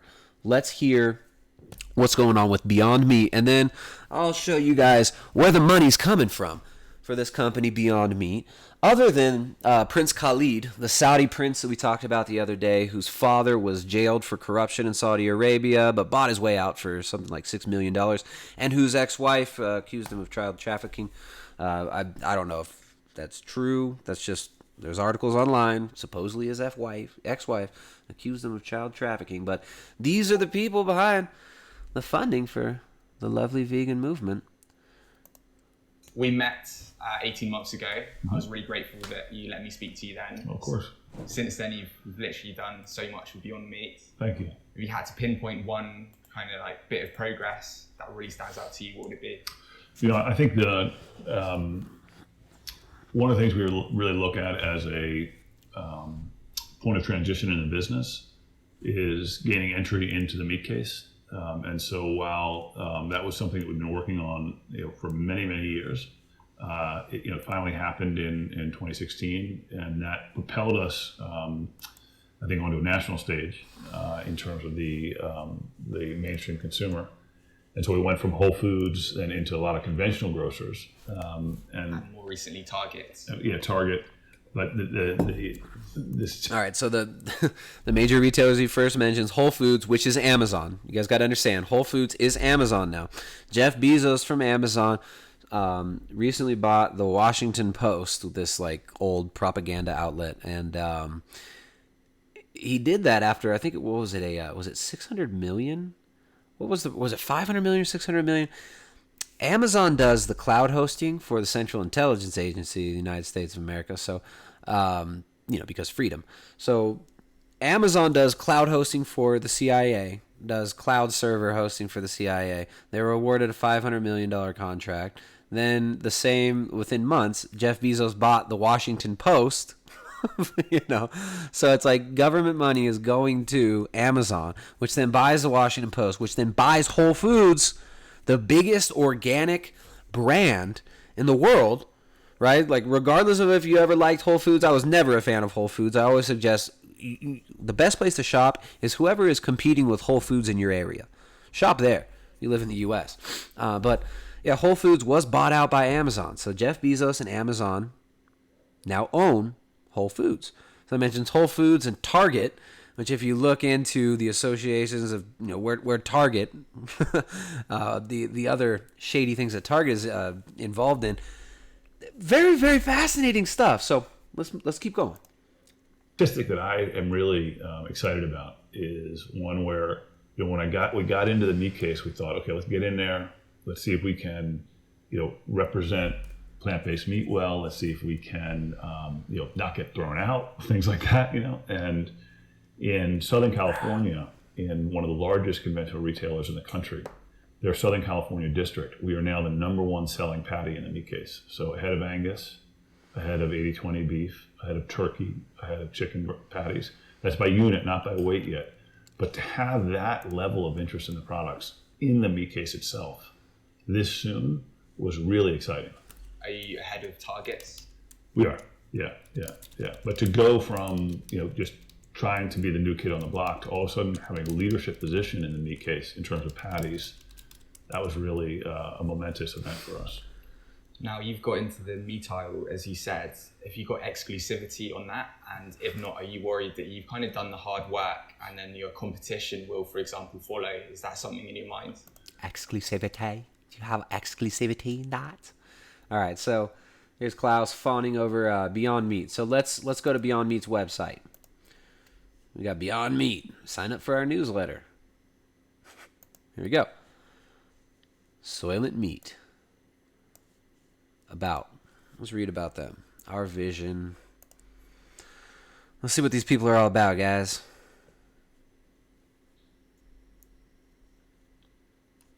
Okay, so NPR. So first of all, if you live, why is my tax money going to this? Why is there a national public radio? Why does NPR exist? And why is it constantly pushing bullshit agendas like the same stuff we talked about from that 1991 document from the Club of Rome talking about people are the enemy and we need to unite the world for a common cause? Why are they pushing the same shit through NPR? That's my tax money. I don't even live in the United States anymore. But my tax money is still going to Amazon. My tax money is still going to dropping bombs over the Middle East, to destabilizing the Middle East and creating all these migrant crises and stuff. Why is this happening? Why is our money that we earn being sent to this crap? This is absurd. Wow. I'm triggered by this NPR promoting this. So there they are with these cows and this chicken. Why are you holding a chicken and cows? What? That's very strange. All right. So there's Beyond Meat's website. Let's look into where the funding is. Let's go to Crunchbase. And let's look at where the funding for Beyond Meat came from. Well, first of all, I already gave you a little hint. Leonardo DiCaprio. Celebrity Leonardo DiCaprio paying it forward, saving the world by promoting fake meat. So Beyond Meat, we got Leo DiCaprio, who, likes to get up in front of the UN, get up in front of everybody and tell us how we need to pay, carbon taxes to the International Monetary Fund, the IMF. Like, who are the nations of the world going to pay these taxes to? This is where this is all leading. This is just, it's ridiculous. What are they going to do with this money? You're gonna tax my farts and my breath and my kids' exhales. You're gonna tax my children's exhalations. Who gets that money? What are they gonna spend it on? So yeah, Leo DiCaprio. All right, the screen legend. Wow, oh man, I want to do this. Celebrities are so cool. Fortune.com. Oh man, I want money. Fortune. Oh, I like money. All right, meat substitute manufacturer Beyond Meat has announced that Leonardo DiCaprio has become one of its investors. The screen legend joins other investor luminaries, who have backed the company's goal of making mass-market plant-based alternatives to meat. They include Bill Gates, Twitter co-founders Biz Stone and Evan Williams, and don't forget 3% owner of Twitter, Prince Khalid of the Saudi royals. And venture capital firm Kleiner Perkins Caulfield and Byers. A former McDonald's CEO is invested, along with animal protection organization, the Humane Society, and here's the clincher, and the meat company Tyson Foods. DiCaprio is a vocal campaigner for climate change awareness and has donated $20 million to combat its impact and causes through his foundation. All right, so there you go. Leo is serious about climate change. Beyond Meat CEO Ethan Brown tells Fortune he's a real good ally for us. This is not a celebrity deal. He is someone who genuinely believes in what we're doing, for sure. Genuinely believes in further consolidating the food supply. Oh, wait, what are the... Let's see what the... I want to see what the ingredients on Beyond Meat. Beyond Sausage, Beyond Burger. Let's check out the Beyond Burger, guys. Ladies and gents, 20G plant protein. Dang, look at that bicep peak. Savage bicep peaks there, brah. All right, well, look at that. It's better than animal-based beef. Check it out. It's green, whereas animal-based beef is red. And we all know that you stay away from red stuff, right? Like poisonous snakes are red. So you want to stay away from the red. Green means good. I see a lot more green. My, charts, graphs, like they've got it. That's science right there, guys. They got the science right there. They put numbers up. All right, let's go. Where's the ingredients? I want to see. All right, there's the ingredients. Ingredient number 1, water. All right. Ingredient number 2, pea protein isolate. And that's PEA, not PEE, guys. Come on now. Expeller pressed canola oil. Lovely. Refined coconut oil. Contains 2% or less of the following: cellulose from bamboo, methyl cellulose, potato starch, natural flavor, maltodextrin, yeast extract, salt, sunflower oil, vegetable glycerin, dried yeast, gum arabic, citrus extract, ascorbic acid, beet juice extract for color to make it look like meat and blood, acetic acid, succinic acid, modified food starch, and annatto. Wow, that is so amazing. What an incredible food. Water and pea protein isolate, canola oil, coconut oil, and a bunch of artificial flavors and funky, scientific palate pleasers. All right, so there's a lot of science, there's a lot of research going into making this stuff. And I'm not talking about the joke science, like when I joked about look at their green versus red. I'm talking about like there's billions of dollars being put into trying to make this palatable to people, trying to get people to accept this as an alternative. That's why you got Jeff Bezos, Whole Foods, getting that government cheese and promoting this as well. So, all right, so that's Beyond Meat, Leonardo DiCaprio, Tyson Foods. How is Tyson Foods? You guys remember the Mena, Arkansas stuff where people were talking about Tyson Foods being involved in the transport of drugs out of the airstrip that was bringing in the CIA drugs. Damn it. Did I just get demonetized? All right. UN expert calls for tax on meat. For just 2 months, it's the first time that you're a chief executive of a Fortune 500 company. So what's the most important leadership lesson that you've learned so far in this new job? The most important leadership lesson that I think so far is that this is something that's much broader than running a function. It's running an enterprise and making sure that we have an active, listening. The CEO needs to be also involved in external approaches as well as understanding the internal mode and leading in a way that is listening to everybody and making sure that we're taking the best, most appropriate action for Tyson. It's been said that a good leader knows his people, but a great leader knows himself. I mean, to what extent do you think that self-introspection, self-analysis is so important so that you can manage and lead people? Damn, this is too real for I can't watch that. It's too raw and real. All right, so let's look at where the funding is coming from for Beyond Meat. Beyond Meat, founded in 2009, so they've been around for good 9 years, if I could do basic arithmetic with my cholesterol-addled brain and my calcified heart and my perfectly clean carotid arteries I got tested the other week. All right, so they're planting the future of protein. Ooh, clever pun. Planting. Ooh. 100% plant-based products without the health and other downsides of animal protein. All right. Number of funding rounds, 6. $72 million in funding behind this company. Let's look at who's behind the funding of this company. Well, we've got Bill Gates. Lovely. Let's view all. Bill Gates, New Crop Capital, Tyson Foods. Tyson Foods has given him 2 rounds of funding. The Humane Society of the United States. Where's their money come from? Wow. Look at all this money. Look at all this mammon going in there. Why is Tyson Foods promoting plant-based alternatives? What does Tyson Foods feed the chickens that they're feeding to us?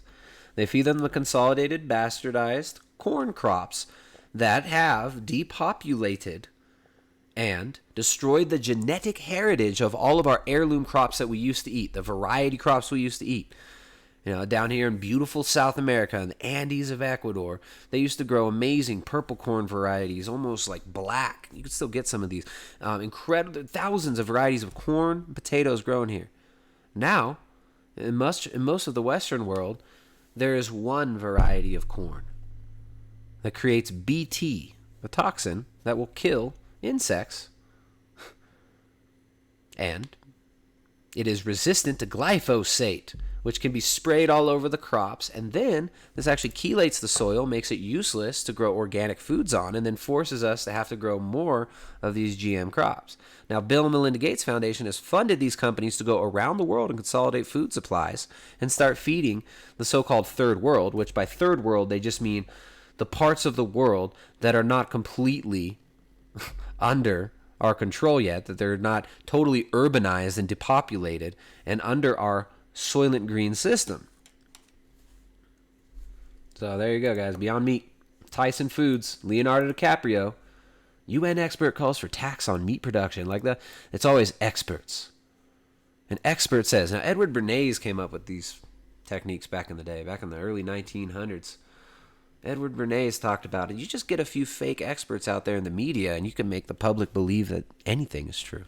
And this is what has been going on for the last several decades, pushing the ecological apocalypse, right, while creating all sorts of environmental degradation through the wheat, corn, and soy, but then blaming it on the lower class people, blaming it on middle class people, and saying it's your fault because you eat meat and you have babies.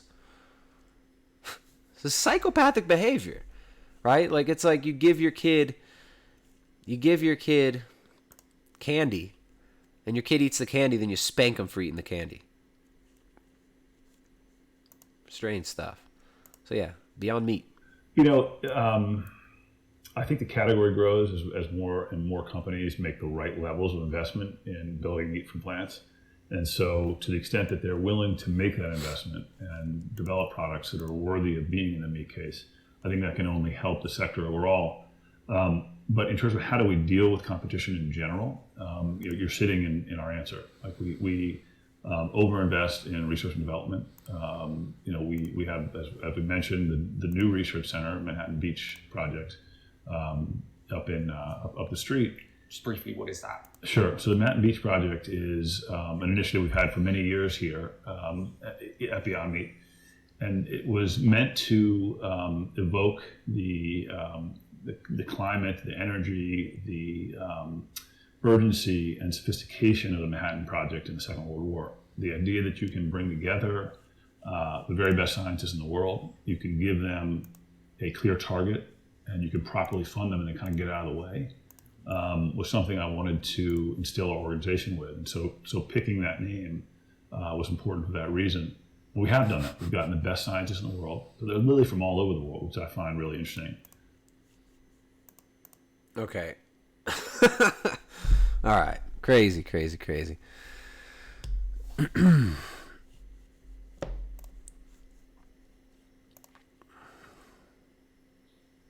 Charles Marlowe IRL says this stream is great. F off.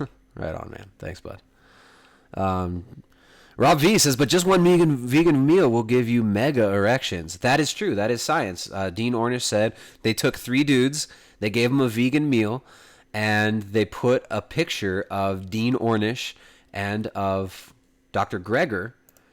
They actually put this picture above their bed while they slept, and they strapped up their penises in a chamber that would actually measure the blood flow and volume going through it. So like you guys saw me get that carotid artery exam, they did that basically with their penises, and they found that a vegan meal plus a poster of Dr. Greger above your bed will give you massive, super hard erections throughout the evening. I mean, this is like groundbreaking science that is truly going to change the world. And thankfully, Dr. Ornish is out here, just showing us the way. I mean, look at him. Like, Dean Ornish, so hot right now. Look at these celebrities hanging out with Dean Ornish. That's Dean Ornish. So here's Dean Ornish. Where'd it go? Singularity Universities. There you go. Some more promoting transhumanism, of course. Let's listen to Dean Ornish. Yeah, we're obviously not gonna watch the whole video. I haven't actually seen any clips of this yet, but let's hear what Dean Ornish has to say about whatever in the World Economic Forum. So again, we listened to the lovely, what was her name again? This lady, Ida, talking about how we all need to live in consolidated areas, so we all need to get out of the rural. Oh, mosquito! I'm gonna smash this thing. It's hiding behind my mic. Oh, look at that. Blood on my hands. No, I'm kidding. All right, so we already listened to Ida, who was a Danish Danish bureaucrat, high up in the Danish government. She goes to all these World Economic Forum, Davos meetings and stuff like that. Just really good lady who wants to get rid of all these primitive people and put them in smart cities where everything they eat, do, and think is controlled, and we have social credits so that we can upvote and downvote each other's ability to live. She spoke at the same forum as Dr. Dean Ornish. Let's hear what he's got to say. Good afternoon, ladies and gentlemen. Welcome to An Insight, an Idea with Dr. Dean Ornish. I am Nancy Gibbs. I'm the editor of Time. The editor of Time magazine with Dean Ornish.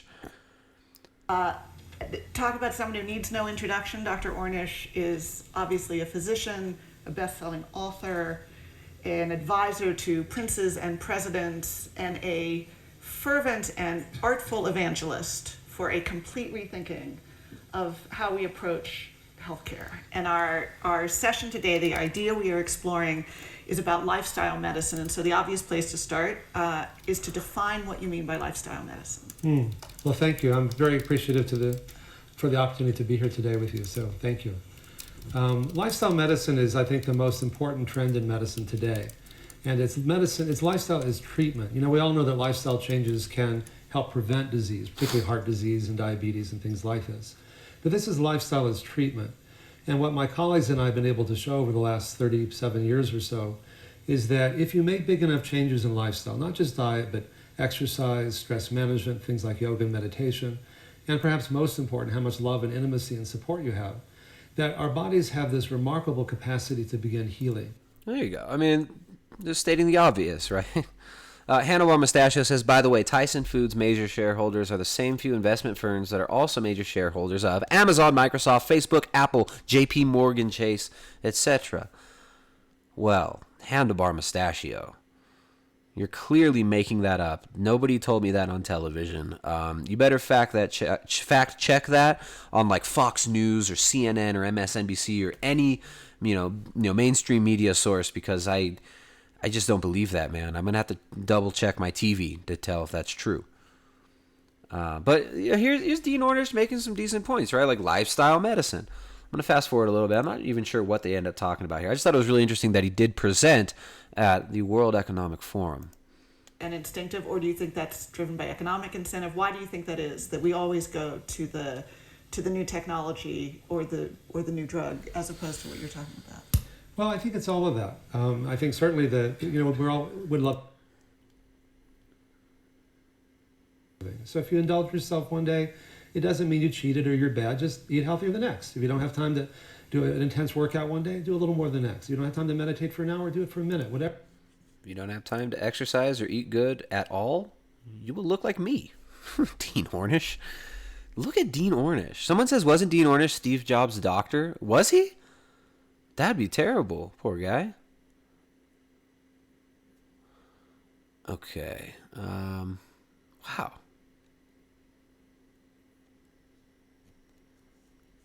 All right. So, yeah, Dean Ornish. These are the people that get promoted by this. Here's him at Stanford University. What is he talking about here? Conversations on compassion. Center for Compassion and Altruism Research and Education. All right. Oh, why is this a Jason Whitrock, the Keto Bulk? What's up, Jason? Jason's a good dude. All right. So yeah, there you go. Dean Ornish. Look at that wingspan. He had to work really hard for that wingspan. Broadster says, I found this fact when reading a book chapter about phenotypic revolutions written by J.F. Gariepi. I think it's a fairly non-controversial statement to make. Dude, there's absolutely no... All right, so to say that 4 billion years, that biological life has been here for 4 billion years, that is... It might not be a controversial statement to make. All I'm saying is, how do you know this? How do you know this? How does anybody know how old the universe is? The universe is 4 billion years old. The Earth is 4 billion years old. The universe is 4 trillion years old. The universe is infinitely expanding. Well, now it's not infinitely expanding. It's just kind of contracting and expanding, and there's infinite universes, and we're talking about theoretical physics, man. Like, people, nobody knows the age of the universe, and you can't extrapolate the age of the Earth through carbon dating. So biological life on planet Earth, you can't extrapolate that, dude. That's how we know it. Math. We know it because math. We know it. Mainstream media tells me 4 billion. Come on. Neil deGrasse Tyson and Bill Nye told me so when I was 5 years old. And now they're telling me how many genders there are. So here's a quote from Dean Ornish. It turns out what's good for you is what's good for the planet. What's personally sustainable is globally sustainable. Just empty rhetoric again. Just empty rhetoric again. All right. So, we got people trying to talk shit. Get a little ban action going on. It's all good. Right on. There we go.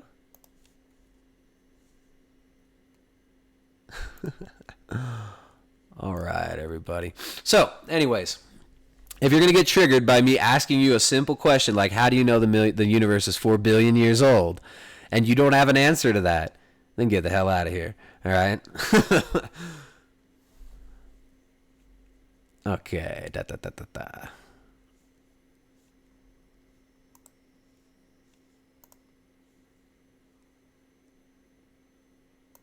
All right, everybody. So I'm just going to start banning the dummies who are have a problem with me bringing up valid questions like, how the hell do you think you know how old the universe is? How the hell do you think you know how old the Earth is?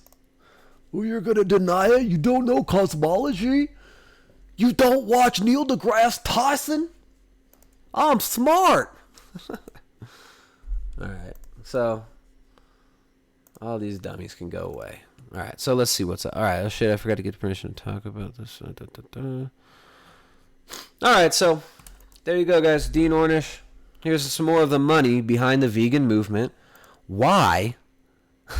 Why would we believe companies like Amazon, Tyson Foods, all these insanely powerful multinational corporations, why would we believe that these companies are trying to push a healthy diet on us to help us out? Pretty silly stuff. Really what it comes down to is the consolidation of the food supply. It is a tragedy how expensive meat has become. We were talking to my wife's father, my father-in-law, yesterday. And he's really frugal with how he buys food, right? Like he's from an older generation.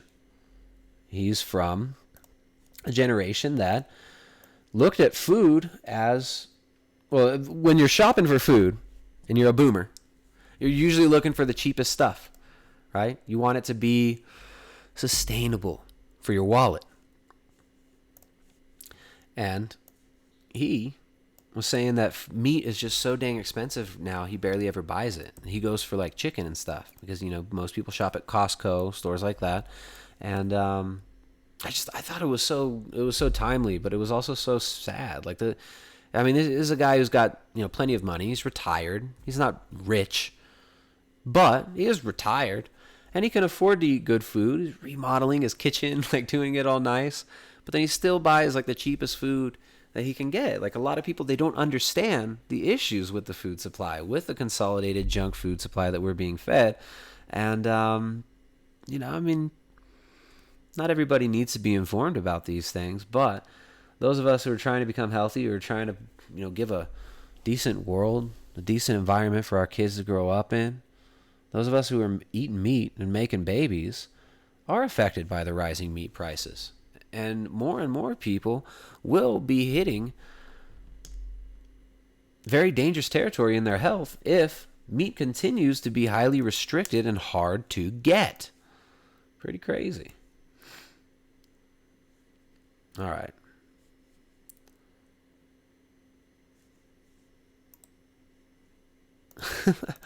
All right. Whoever, these guys are so triggered because I said you have no idea how old the Earth is or how old the planet is. Chill out, guys. Everything's okay, Broadster ST. You got to understand where your ideas come from, where your assumptions come from. How do you know how old the planet is? How do you know how old the universe is? And don't tell me because Neil deGrasse Tyson or some biologist put in their book. How did they know? All right. And how does carbon dating work? And is it really accurate? You know the age of the Earth by comparing the amount of C12 to C14 isotopes in a sample of geological substrate, specifically zircon. The half-life of carbon gives us a pretty good estimate. And how do you know that the half-life of carbon is stable over time, Tim Jong-un? How do you know that it's stable? Ryan M. says it's been shown that carbon dating isn't reliable in that sort of time frame. Exactly. You're making all sorts of assumptions. All sorts of assumptions.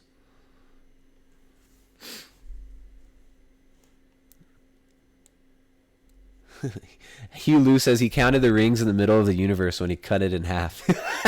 Exactly. We measured the amount of carbon, C12 to C14 isotopes in a sample of geological substrates, specifically zircon. Oh yeah, so you know now. Because it's always stable, right? The degradation of C12 and C14 isotopes are always stable under all conditions. Universal statements. Crazy, right? What do you think about the argument of the speed of expanding galaxies as a means to measure the age of the universe? How do you know the speed of expanding galaxies? How do you know that? From redshift, blueshift? and what assumptions are built into that? That's what I'm saying. Like, these are hard questions to answer. And Neil deGrasse Tyson and modern physics makes all sorts of assumptions on these things. So anyways, like I'm not an expert on all these things. I'm just skeptical on all these ridiculous claims that people like to make, like we know the age of the earth. We know the age of the universe. It's insane. All right. Let's talk about diet, guys. Eat meat, make babies. Eat meat and make babies. Ryan saying, I don't believe these things. I was just wondering your opinion. Yeah, exactly. Like, I don't believe either way. Maybe the Earth's 4 billion years old. Sure. 4 billion years. How do you know that? Oh, because the degradation of carbon and zircon. What? Crazy. William Kopp says, oh yeah, keto. Oh yeah, let's talk about keto. Oh yeah. Don't eat carbs. Eat protein. Fat's your energy source. Can come from your plate or from your body. Get enough protein because most people don't get enough protein. Protein keeps you satiated. Make sure you don't break down lean muscle tissue. All done. Kim Jong-un says the process of evolution is unlikely to have occurred if carbon's half-life wasn't fairly consistent. All right, dude. That's all good, man. Keep it up. Keep asking those hard questions, bro. 100% lab-grown meat and make babies? I think I'll give that a couple decades of guinea pig testing first. Yeah, don't eat that lab-grown meat, guys. Don't eat the lab-grown meat. But who's behind all this lab-grown meat stuff, too? Pretty crazy. The lab-grown meat that's getting pushed now. That is definitely an alarming agenda. So we talked about Beyond Meat, where the funding comes from. We're looking at Tyson Foods, some of the biggest animal agriculture, not even agriculture, but animal food-based companies. General Mills investing in Beyond Meat. General Mills. So why is General Mills investing in this Beyond Meat company? Well, General Mills loads up their food with Cargill and Monsanto genetically modified, consolidated, patented products that further the agenda of consolidating the food supply. Tyson Food also feeds their chicken and stuff like that. They're buying the low-quality factory-farmed crap that's all fed corn, wheat, and soy. So these companies are now moving openly towards transitioning to feeding the corn, wheat, and soy crap directly to the people. Just like we talked about, as was laid out in this lovely,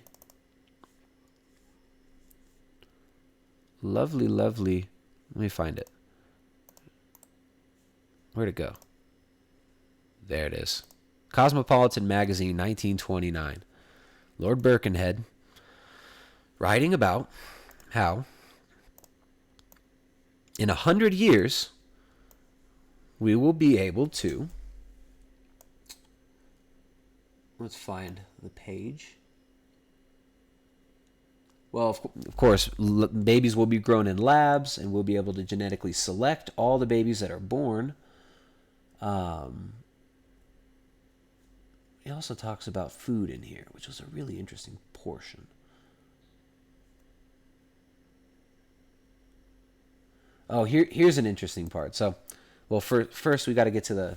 I wish I could highlight this PDF. I've got this printed out somewhere, all highlighted. I'm trying to find the part where he talks about breaking down cellulose, genetically modifying bacteria to break down cellulose to make it directly edible by not cattle, but the human cattle, which is how these people see us. They see us as cattle. Where is it? So it talks about love is just chemical. Love is just chemical reactions.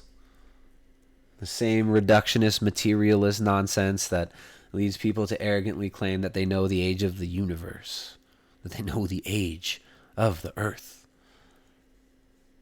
And this is empirical, rational, somehow, measurable. Loaded assumptions. Loaded with assumptions. We've got to find this. Okay, so we're going to make you live forever. Biologists will have solved some of the mysteries of heredity. We're going to have test tube babies. A further immediate consequence of ectogenesis would be a plea that society should be allowed to produce the human types it most needs. instead of being forced to absorb all the unsuitable types which happen to be born. Unsuitable types, like those people who eat meat, or people who don't agree with you on things. If it were possible to breed a race of strong, healthy creatures, intelligent to perform intricate drudgery, yet lacking all ambition, what ruling class would resist the temptation? Many of the arguments brought against slavery would be powerless in such a case, for the ectogenetic slave of the future would not feel his bonds. Every impulse which makes slavery degrading and irksome to ordinary humanity would be removed from his mental equipment. His only happiness would be in his task. He would be the exact human counterpart of the worker bee. Only the arguments of religion, those primitive religious people who believe in a higher power other than natural selection. Of course, natural selection makes us the gods, doesn't it? Only the arguments of religion could be used to prevent his evolution. Those religious people are going to prevent that evolution. His emancipation could never be considered, but in freedom, he would find only crushing boredom and misery. Wow. All right, so by 2029, agriculture, if not abolished, will be in decay. Remember, this is written in 1929, Cosmopolitan magazine, February 1929, by a British lord, member of the Royal Society, like to kick it with the Queen and the Huxleys and all these same people, Charles Galton Darwin, all these other so-called rationalists, materialists, evolutionary biologists. We will control evolution. We believe we are gods. This is what these people think. Man. I'm not saying I agree with this. I'm just reading you these people's what they say. So we're going to abolish agriculture. We'll be able to produce benevolent bacteria to fix the atmospheric nitrogen.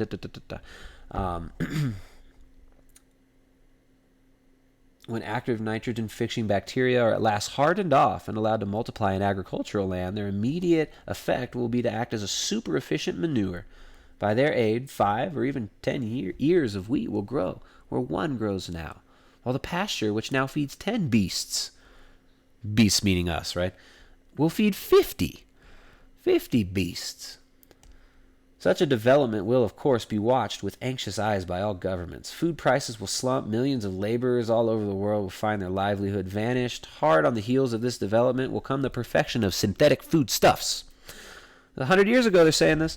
At present, we nourish ourselves by a curiously wasteful and roundabout method. Solar energy is absorbed by plants and stored by them in their structures, mainly in the form of cellulose. The human body is unable to digest cellulose, and so to extract nourishment from it. Many animals, however, aided by obliging bacteria, are able to perform this feat, and we keep herds of sheep, cattle, and pigs, all engaged in the task of digesting cellulose and transforming it into the meat and milk upon which we live. Already it is possible to convert indigestible cellulose into digestible sugar, but as yet the cost of the operation prevents it from being carried out, except as a laboratory experiment. Such processes as this will certainly be further investigated and developed, so that by 2029, starch and sugar, two of our most valuable foods, two of the most valuable foods, who's us? Who is our? Your most valuable foods, because they can be consolidated and grown and then sold to people for shekels. So it's pretty crazy. So then it talks about concerning proteins. They'll be grown in suitable media in the laboratory. Either they will be produced synthetically, or else the more highly prized variety of animal foods will be grown in suitable media in the laboratory. From one parent steak of choice tenderness, it will be possible to grow as large and as juicy a steak as can be desired. Synthetic foods and the production of animal tissues in vitro will finally set at rest those timid minds which prophesy a day when the earth's resources will not feed her children, right? And so they talk about how there's no higher power, but then they deify Gaia, her, Earth, Mother Earth.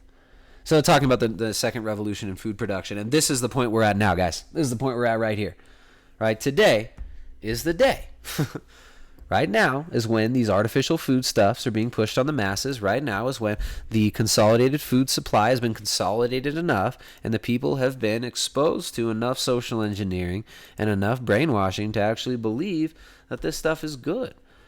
And check it out. We got the same type advertisements back then. Dorothy Knapp, the most beautiful girl in the world, getting 15-minute booty cheeks. She's getting that Kim Kardashian ass right now.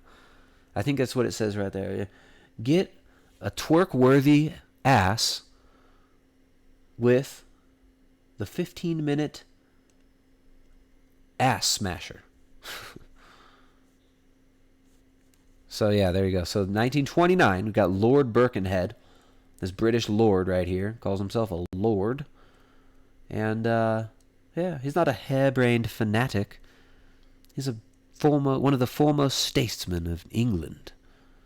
Talking about how we got to control all breeding, baby's going to be born in labs, and meat will be grown in labs to feed to the lab-born babies. Crazy. All right.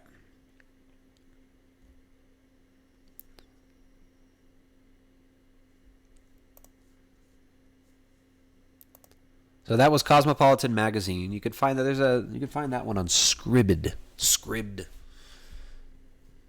That is a article that was printed in 1929. A little bit of a predictive program in there for the human cattle. So of course, Lord Birkenhead would have been hanging out with the Huxleys, Thomas Huxley, who informed guys like H.G. Wells. Also would have hung out with Charles Galton, Darwin, Bertrand Russell. I mean, you could read these people's books. They openly talk about the need to breed the human population and control that breeding, control that food supply. And this is why I've been harping on about this all week, guys. I've given you a lot of little nuggets. I want you to go do your own research. Prove me wrong. Prove me wrong on these things. It's like the guy who got super triggered. I said, I don't know if I can prove, or if you could prove that the Earth is 4 billion years old. You go prove me wrong. Go prove that the Earth is 4 billion years old. I'm fine with that. It's all good. All right. Let me scroll down here and see what you guys are all saying. Question about diet. What do you think about the snake diet? Prolonged fasting. All right. So the snake diet. I get a lot of people, a lot of spams come. Like there will be a lot of spam comments. Like these bot type comments will say, check out the snake diet. I lost so much weight on the snake diet. I'll get those on almost every video I post. So I had to look up the snake diet. Snake diet's when you eat like once every few days, right? Like one meal every few days. I mean, it's just really, it's intense fasting. Intense fasting for weight loss? Of course it'll work. Is it sustainable for everybody? Sustainable? Are you able to maintain it long term? I mean, most people probably aren't. If you're restricting protein for too long, you can get into, burning off that lean muscle tissue. You will go catabolic. So, fasting can have its benefits, but also a lot of people get into fasting to justify eating disorders.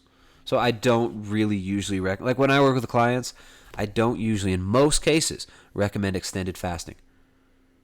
Intermittent fasting, where you eat in like a closed window, like say you eat for 8 hours of the day.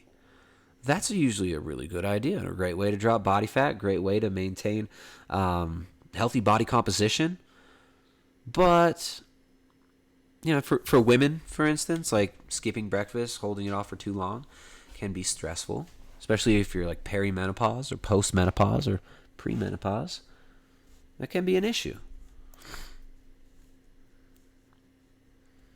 All right. So, I mean, let's see. Where's the... let me pull this back up. See if there's any more questions. Did you know that high saturated fat is bad for heart disease? Science told me. Yeah, totally. Yeah, for sure. Yeah, because you give it to rabbits and it makes them sick. If you give it to rabbits, it makes them sick. Therefore, it makes humans sick. Just like the overpopulation thing, this whole Malthusian doctrine came about because they took a bunch of fruit flies, they put them in a jar, and the fruit flies would multiply until they ate all the food that was in the jar, and then they would die because there was no food left in the jar. Therefore, we are all going to die because Mama Earth can't give us enough food. even though the population has gone up incredibly rapidly since the time when, I mean, the population has far exceeded already the doomsday level that these people were talking about 200 years ago. They were so concerned with controlling population 200 years ago for the British Empire, the Anglo-American Empire, the Atlanticist bloc, power bloc. They were so concerned with this, and yet we're still feeding the population. Of course, the population is being fed a dumbed-down, degenerated diet that's designed to make us sick and malleable and dumb. Designed to make, I mean, just like our education and the cosmology and the things that we're told about what we are, about what is possible, about what is good, about where right and wrong come from, about where we come from. Just like we've been getting these dumb narratives about that too. Same thing with food. Ryan says, in the plant-based burgers, put coconut oil in their burgers. What happened to the saturated fat? Well, yeah, I mean, you gotta make it taste decent. You can't just have, what was it, pea protein, water, canola oil, and coconut oil. That's the best burger in the world, supposedly. G Dark says, I think they're experimenting with growing meat in labs from human cells. Yeah, but Richard Dawkins, you know, the king of atheism, he's so rational, he's so scientific, who said that the universe created itself ex nihilo. That's what he said. He said the universe created itself ex nihilo. So Richard Dawkins, who's a fool, recently tweeted that we need to get rid of the taboo about eating human meat. Like, why does this keep coming up, right? Why do the gods of veganism, the gods of the so-called sustainability want blood? You know, like, why is this always come down to there's not enough resources, we got to start sacrificing virgins on the volcano again? Very, very weird.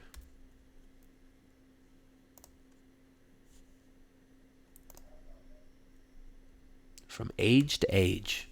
From age to age. There's nothing new under the sun, guys. It's a gentler time, right? But you're still seeing the slow justification of human sacrifice going on right now.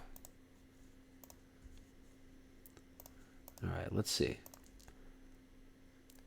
It's the majority shareholder investment firms that own them all. Exactly. Same firms behind all this stuff, funding plant-based news, funding all this nonsense. He who controls your food controls your life. You know, I mean, we can't give these people too much power too, right? It's like, hey, I can still go outside and get eggs from my chickens. I can still go slaughter a cow, cut it up, put it in my freezer, right? It's not illegal right now. It's being demonized. It's being legislated and taxed into a corner. But hey, life is still good. Making babies and eating meat is still amazing. Eating meat and making babies still is awesome. We are hardwired and designed to do that. And to force a diet onto anybody is completely ridiculous. Okay, so I don't care. You know, like a lot of people coming on here trying to complain, oh, you hate vegans, you hate vegans. I don't hate vegans at all. I've eaten a vegan diet. I never bought into the whole schematic of it because I wasn't dumb enough or socially engineered enough to believe the nonsense, and I knew what was going on with the food supply, and I'd studied Monsanto and Cargill and these big-ass multinational green corporations. But, you know, it's not about the food. It's about the ideology behind it, the driving ideology behind it that confuses, confounds, and gives people conflicted hearts. A house divided against itself cannot stand. Okay.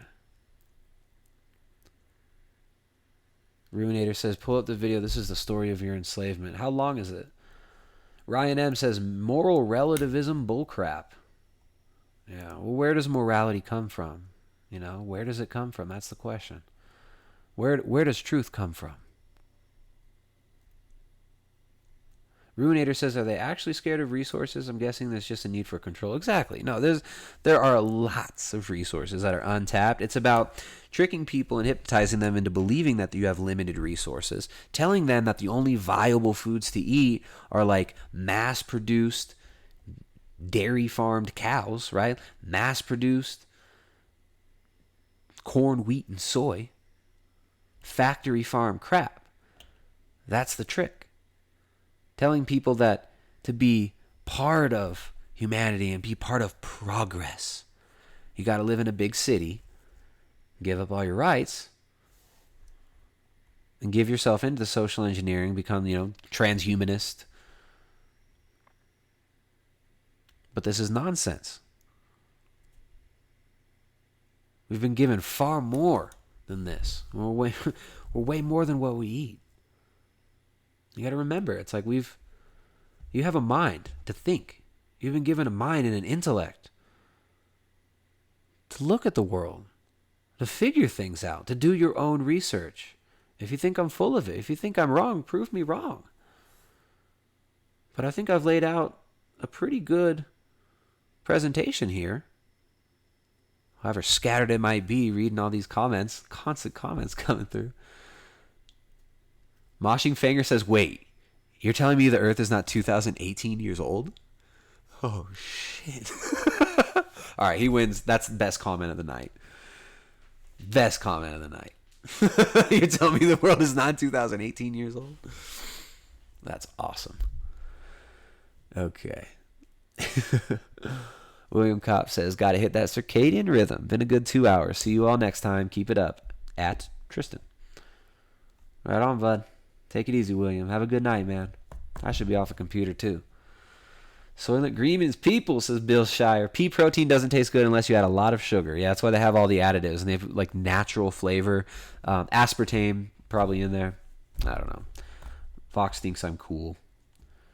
Well, I think otherwise, dude. I'm the lamest dude I know, and I barely even know myself. Okay. Well, thanks, Fox. All right. The taste was says M99. What'd you try, M99? You say you tried something gross? Okay. Who controls the water and food controls the masses. I live in LA. It's tough out here. Yeah. I mean, I grew up in Southern California. I was born in Southern California. Left Southern California when I was 18 years old for near Silicon Valley, right? So it's like, I grew up in the middle of some of the most intense social engineering on the planet. I mean, a lot of kids that I grew up with are chasing that Hollywood dream. It's crazy. I just feel really blessed to be able to be eating meat and having babies, right? Like, there's so many people out there who are afraid to have children. We've been told that it's bad to have kids, that they're bad for the planet. It's like all the conscious people who love life out there. Those of you who enjoy being a part of creation. Richard Dawkins believes that the universe created itself ex nihilo. Like, I was watching this transhumanist video the other day, and this guy, the guy who programs Sophia the robot, so-called, like, one of the smartest men in the world, this, like, weird little hipster dude, he said, well, evolution designed us to do this. I thought that was really funny. No, evolution created us. That's what he said. He said, well, evolution created us so that we can do this. I thought that was so funny. Trigger warning to the materialists. We are just monkeys, right? You're just monkeys. All right, can you talk a little bit about what aspartame does to you? Not seen many talk about it. All right, well, look, aspartame, it is, if you look at, like, the science, right? There's a lot of science with an S down it, an S, or with a line through the S, like the caduceus.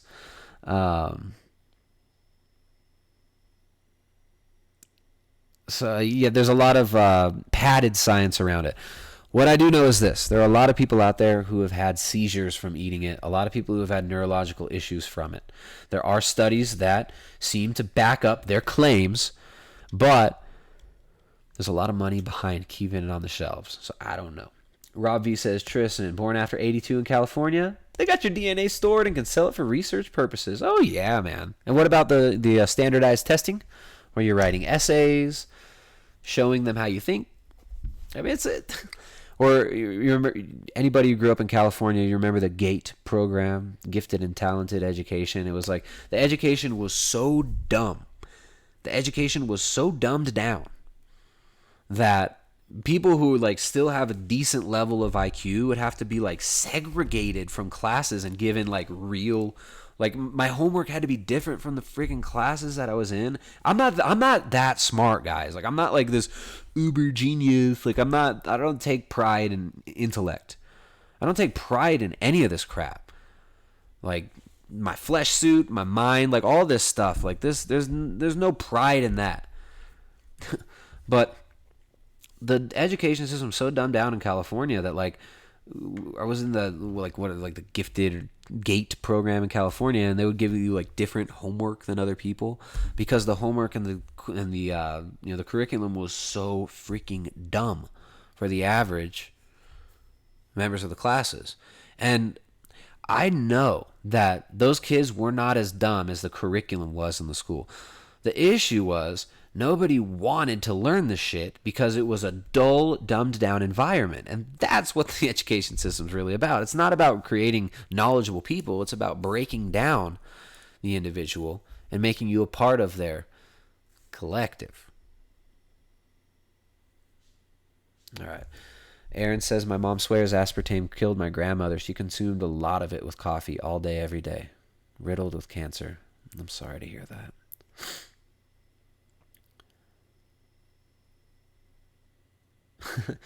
Yeah, Rob's tried to go to an average class from gifted AP. Yeah, exactly. See, that's what happens. So then you get in the AP classes or the GATE classes when you're in like elementary school, it's GATE, and you go like AP and honors and all those classes. And then you realize, wait, I'm just spending more time learning a bunch of bullshit, and I have less of a life because I'm taking all these harder classes. So then the smart people realize that they're not really going to benefit from taking the harder courses. So then they pretend to be dumb. And then you have a culture of people that think it's cool to be dumb. How crazy is this? Like it's it's so backwards. Handlebar Mustache says, I was in GATE when I was in like 5th grade, and I'm kind of a dumbass. Yeah. I'm really dumb. I'm more of a dumbass. All right, I've got...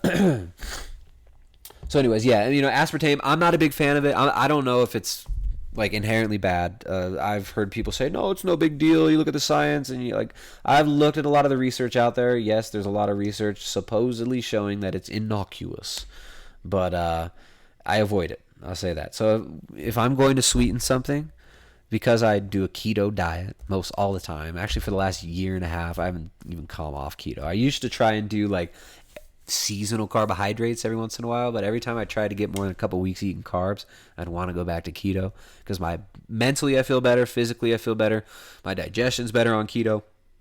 It's awesome. Is Wylin a troll? I keep seeing like weird comments from Wylin. Who thinks I should ban Wylin? Should I just ban just because? I haven't banned somebody in way too long. I don't get any trolls anymore because I've banned them all. To maintain my safe space, should I ban Wylin? I don't know if you're a troll or not. It's hard to tell sometimes. All right. Leah says, yeah, AP class, I remember that. Remember, that is what they want. They want to be able to tell you what to think, believe, and not argue. Yeah. The AP classes are funny. All right. Man Bear Pig Lord says, just watch MTV and you'll see some grade A retardation. Yeah, man. MTV ruined a generation. So anyways, if I'm going to sweeten stuff, what I would use is erythritol. I like erythritol monk fruit extract mix, which is Lakanto. And actually, there's a link below in the description. You get, I think, 20% off. Yeah, I'm pretty sure it's 20% off, which is cool because it's like we affiliate with Lecanto and we work with them. They're really cool people. Small family company. Monk fruit extract mixed with erythritol. It's a natural sweetener, non-glycemic. I got to admit, I've gone some days eating a ton of chocolate with that stuff in it. I don't get any digestive upset at all from it. So, yeah, that's what I use. I use the erythritol monk fruit extract. And that's what we use in our Ultimate Guide to Low Carb Baking book. Jessica's book that she took. She actually made that book after giving birth to our son Ryder, after eating meat and making babies for the second time. Our son Ryder was born, and she spent that first year making the Ultimate Guide to Low Carb Baking. And I got to test out all those cool like low carb cakes and stuff like that, like the types of foods that you don't really want to eat every day. Except me, I eat chocolate every day.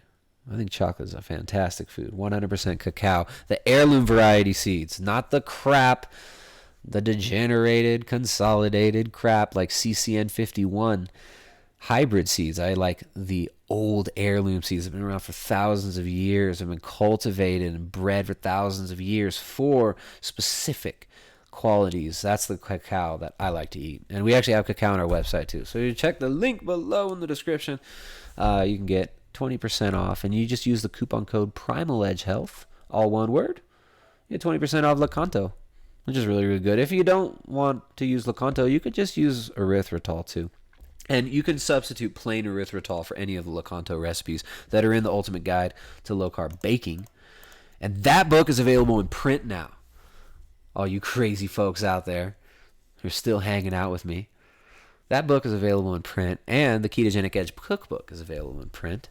Highly recommend checking those out if you want to support the channel, if you like this content, if you want to see more of it.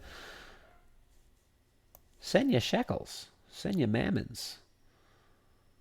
Stevia asks Absolute MMA 101. Yeah, stevia is cool. I just don't like the aftertaste, man. You know, Jessica has been doing some stevia. I mean, she actually showed how to use stevia in some different... that's funny. Anyways, Jessica actually shows how to use stevia correctly, and stevia can be used right, but I think it gives this weird aftertaste that I'm not so into. Hugh Luce is going to buy a case of Lecanto using your code. Right on, dude. Yeah, we really like the Lecanto, and they make a Nutella, low carb Nutella. I dare you not to eat the whole jar. Is ketosis bad for the kidneys? No, sir. No, sir, it is not. In fact, if you look up ketogenic diet, kidney disease, there have been some studies of a ketogenic diet being used effectively as a treatment to help out them kidneys. Oh, man. Hey, Absolute MMA 101, that's a great question, dude. I can't afford to buy every keto food grass-fed, but I do want to start keto. What do I do? Do the best you can, man. If you can't get all grass-fed, don't get all grass-fed. You know, it's like you're still going to be better off eating the lower quality meat than you are eating straight up wheat, corn, and soy junk food stuff, right? It'd be better doing low quality keto foods than on a standard American diet. So don't worry about it. Look, you do what you can, but just because it's best and you can't do what's best doesn't mean that you give up, right? It's like you can apply this to anything in life, right? Just because you can't do something perfectly doesn't mean that you shouldn't start learning how to do it, that you shouldn't start moving forward, man. It's like Absolute MMA 101. When you first started doing jiu-jitsu, right? Or I assume you do jiu-jitsu because your name's Absolute MMA 101. When you first started doing jiu-jitsu, were you really good at that? Could you do everything correctly? Hell no. But you worked your butt off at it, right? So you're going to find that there are ways that you can get grass-fed meat that is, so there you go. M99 only had grass-fed meat once, weighs 230, weighs 170 down from 230. So it's like you could still lose weight not eating the best quality foods, right? Like, it's better to get grass-fed. Yeah, it's better to get the non-GMO crap. But you're still alive. Like, you got to feed that vessel. If you can't afford it, what are you going to do? You eat McDonald's? Nah, man, just eat what you can. Do what you can. I skip on the grass-fed sometimes and buy grass-fed beef heart and liver. Yeah, that's a good way to go about it.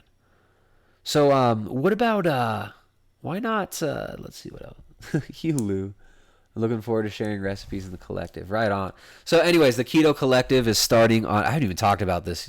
The Keto Collective, this is like literally the last day to sign up for the Keto Collective. So the Keto Collective is starting on Sunday, and this is the June session of the Keto Collective, and we're starting on Sunday, so you got one more day to sign up for that. We'll teach you how to formulate a well-formulated ketogenic diet. We'll teach you how to formulate sentences with the word formulate in them, and how to formulate those with many different formulations of the word formulate. We'll teach you how to do a well-formulated ketogenic diet, how to set up your own macros, and how to manipulate them long-term.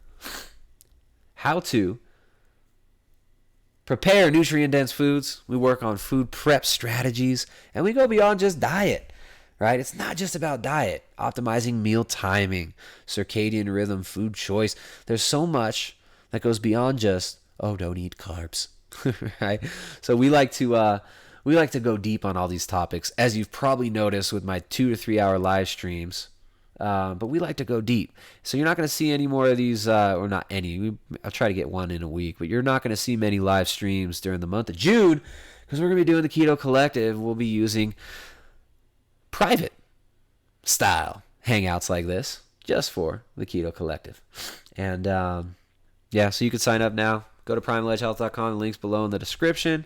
It is the last chance to sign up for it. We've got about 31 or 32 people this round. Which is really cool because we didn't even announce it till this week. We didn't even really advertise it.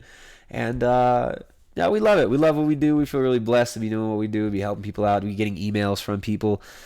Just it can be hard sometimes getting some of these emails, man. Like, you read these emails and people are just like, people say stuff like, you changed my life.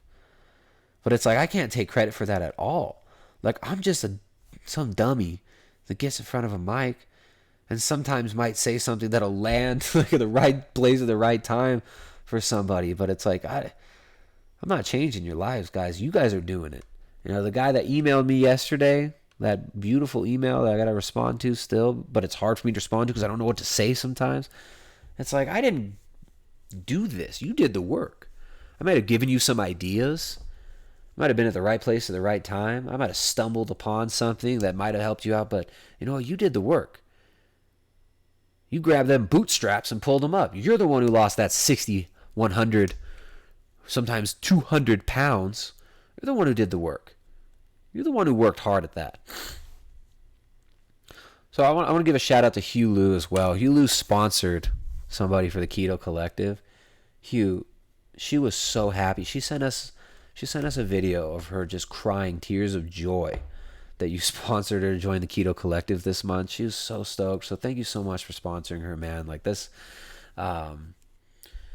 it's really, really cool.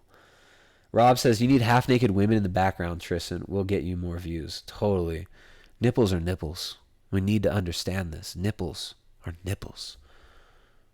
That's a quote from the great Nature Boy. Vox says, well, I have to change my life. I have to, or I'm going to die. Hey, we're all going to die, man. We're all going to die. We can die sooner. We can die later. We can die bravely. We can die honestly. Or we can die full of shit. At 99, you should make more videos where you're shirtless and running outside and tossing stuff around. Just saying. Handlebar Mustachio says, I hope you have a great many babies. Me too, man. We want more. We have to move, though, if we're going to have babies. Not like, move out of the country we live in, but we got to move into a different house. But Vox says, I'm going to die if I don't change my life. You're going to die regardless, man. Are you really going to live in the time that you've been given? Because we don't know. Our days are numbered, but we don't have that number. Some people think they know certain things. But really, our days are numbered. So we got to make the most of it. My landlord, Cesar Samaniego, he died on Saturday. Guy owns the house that we live in now. His son came by yesterday. And, just to discuss, I have to pay rent into a different account now because because Cesar, Doctor Samaniego passed. Like, you never know. You know, I mean, I talked to this guy like a month ago. Really liked him. He was a pain in the freaking ass, but I really liked him. We would battle, man. No more rent, says Man Bear Pig. I still got to pay rent. But man, it was hard. Like, talking to his son. Like, I've known this. We lived in this house for almost 6 years. Known this guy for 6 years, and he was in decent health, but he just died. You know, I mean, he was 70-something years old. He was on the couch hanging out with his wife, and got short of breath, seized up, and died. So yeah, I mean, we don't know. Our days are numbered.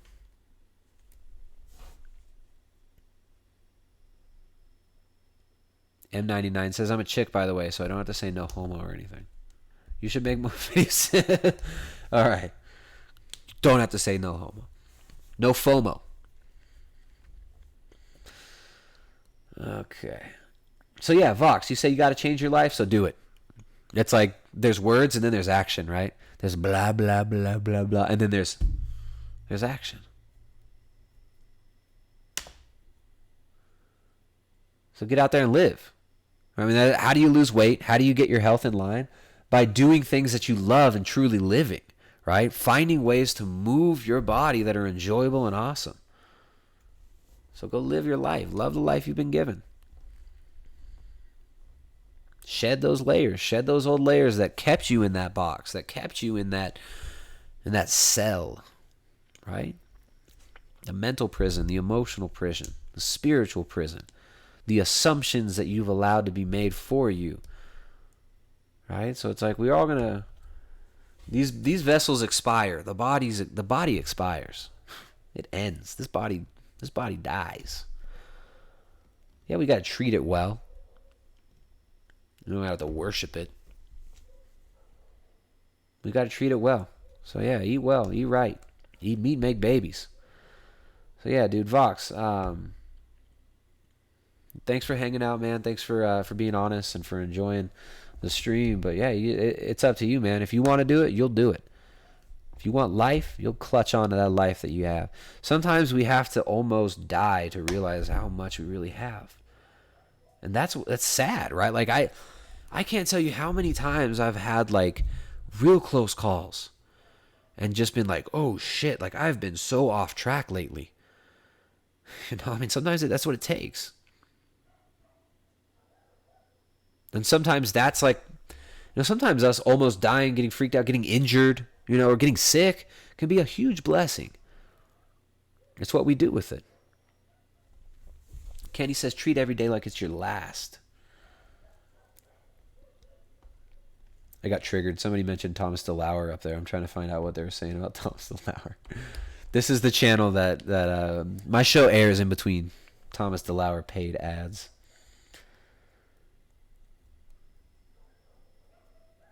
All right. Nicola says, I know you're a guy, but you may have an idea. Every time I go on keto, I get my period and it doesn't stop. I've had it for 5 weeks straight and don't know what to do about it. That sucks. That's, you know, that's the opposite of what I've seen with a lot of female clients whose period normalizes on keto. Sorry to hear that, Nicola. I mean, sometimes, like, if you're coming off birth control, stuff like that, like, there can be major hormonal imbalances. I'm really sorry to hear that. Vox asked also up here, when honey is heated, I heard it turns carcinogenic. True or false? It lowers the quality and it does supposedly make it more toxic, so you're supposed to eat honey raw. You're not supposed to cook that honey. Although, honey can be really good cooked. Y'all know, like, honey with some cinnamon on, like, some sort of a not keto approved food can taste really good. Sometimes what tastes good isn't what's good for us, unfortunately.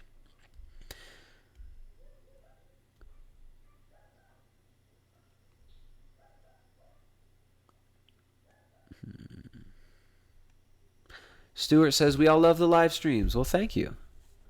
You guys love them. I'm glad. YouTube doesn't seem to like them. I get demonetized. Sometimes people do the super chat. That's always cool. Some people throw the super chat to us, but not very often. Okay.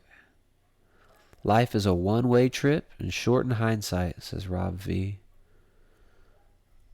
Guitar Matt says you should make an ASMR channel, would take off. What is ASMR? I don't even know what that is. I'm a loser.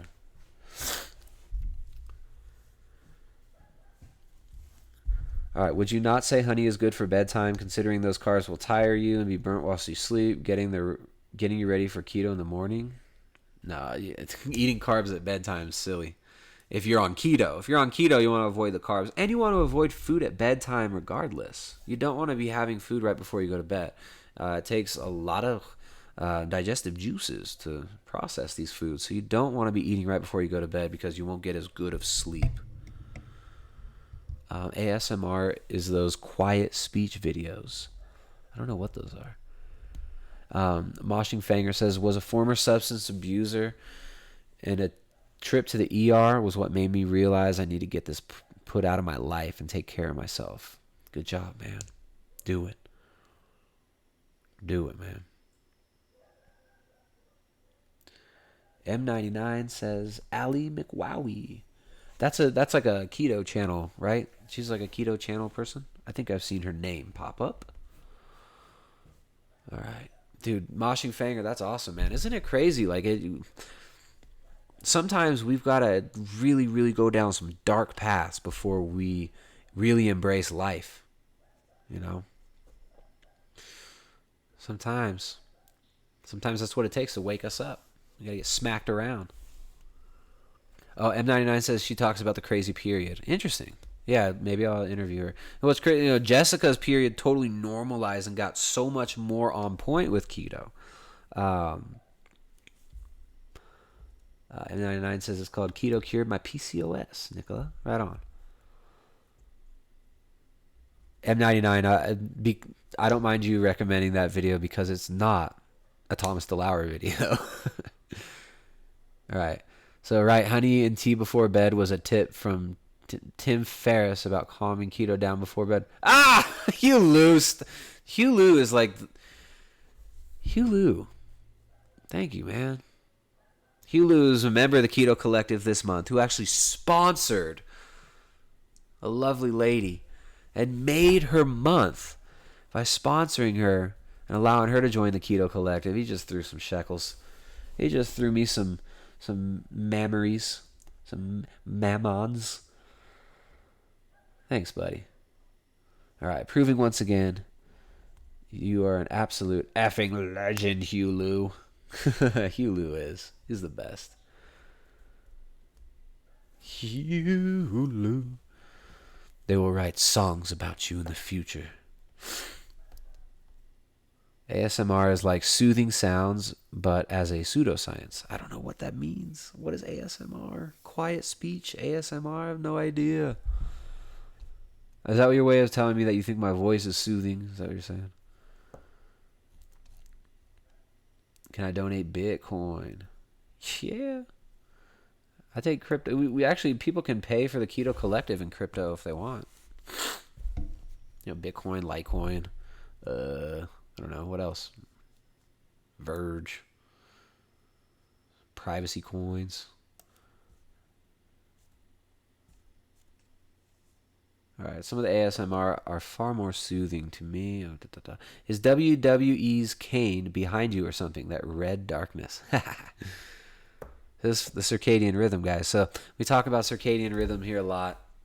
It's almost 11 o'clock. I shouldn't be on the computer, but I have so much fun just jibber-jabbering with you guys and watching what you guys are saying and laughing at some of the funny comments.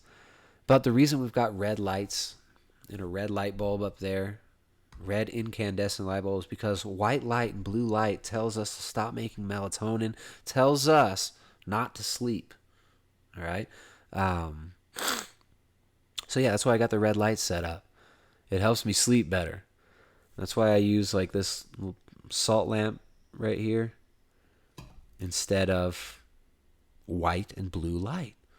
so I can create melatonin when I need to make it and sleep better at night. Where'd you get your red light incandescent? Well, I live in Ecuador, and that's just a tiny little incandescent light bulb from a hardware store here. So you can just, I mean, it can be hard to find incandescent bulbs. Go to the dollar stores, or like old crappy stores can still have them. I think they still have them down in Mexico. But avoiding blue light whenever possible, avoiding artificial light, that's something we talk about quite a bit here on the channel. Something we're going to go over in the Keto Collective this month as well is how to optimize circadian rhythm. First of all, you don't want to be sitting in front of the computer in the middle of the night. You're in a different country? Yeah, dude, I live in South America. I live in Ecuador. Soy ecuatoriano. Tengo dos hijos ecuatorianos. Yo vivo aquí 10 años. Party City has red-colored light bulbs. Yeah, this is the red light district, guys. This is the red light district where we eat meat and make babies. So yeah, we're going to get into the circadian rhythm stuff in the Keto Collective. Remember, it's the last chance to sign up today and tomorrow. Here are some of my blood-stained petrodollars to help your operation. M99, man. M99's been hanging out a lot lately. Thank you so much, lovely lady M99. And I know you're a lady because you told me earlier when you told me to do more videos with my shirt off that you are a lady so that I wouldn't get creeped out. It kind of makes me doubt that you're a lady. They have high-speed internet in Ecuador. High speed enough to stream here. Pay a lot of money for Ecuadorian internet. All right, everybody. I think it's time for me to wrap this up. We had all sorts of fun today, didn't we? Didn't we, everybody? We got enlightened.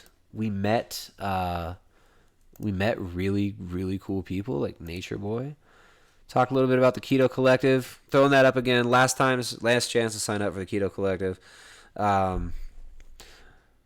Starting on Sunday, we use a Discord server so people can do live voice chat with us and with each other. And we do live hangouts in the Discord at least 2 to 3 times weekly. And we help you to formulate your diet.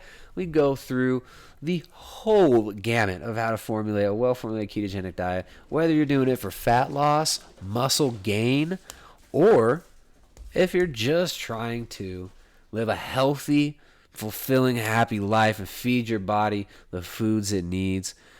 We've got people who are doing it for fat loss. We got people who are doing it for just maintaining a healthy body composition. We got people who are doing it to reduce inflammation, to get rid of diabetes, all sorts of stuff. The Keto Collective is starting on Sunday. It's a 4-week-long live community coaching, and people get to talk to each other and not just hear me blabber, blabber, blabber like you do right now. So one of the cool things about the Keto Collective is we get to share in other people's experiences, because it's so valuable not just to look at our own personal context, but to learn from other people's context as well. And also the community support is really, really nice. Like, it's nice to have people you could talk to about it. I mean, a lot of us start a keto diet or something. We don't know anybody else who does it. And people are just like, you're crazy. You're eating, like, you don't want to talk about it with half the people because you have to explain a bunch of crap, and like almost like this apologetics needs to come about because people are like asking you crazy questions like, well, saturated fat's bad for you, cholesterol, what about cholesterol, what about this, what about that? You know, it's nice to be in a safe space that we can so that we can share experiences with each other and bounce ideas off of each other and support each other. So that's why we made the Keto Collective. We have so many clients, so many people come to us for private coaching that we just can't handle all the clientele. So we found a way that we can, usually every other month. We think we're going to do it every other month. The first one was in April and it was awesome. This one's going to be even better. We can tell because people like Hugh Liu are joining. And yeah, it's just a way where we can handle, first of all, be able to handle all the clients that we have that come to us and ask us for coaching, because I can only do so many Skype meetings. Like, I've limited myself to doing 1 Skype meeting per day with clients because it can be exhausting. I've been flapping my freaking jaw here for 3 hours. I'm so tired. Oh, I need to take my my Theragun here.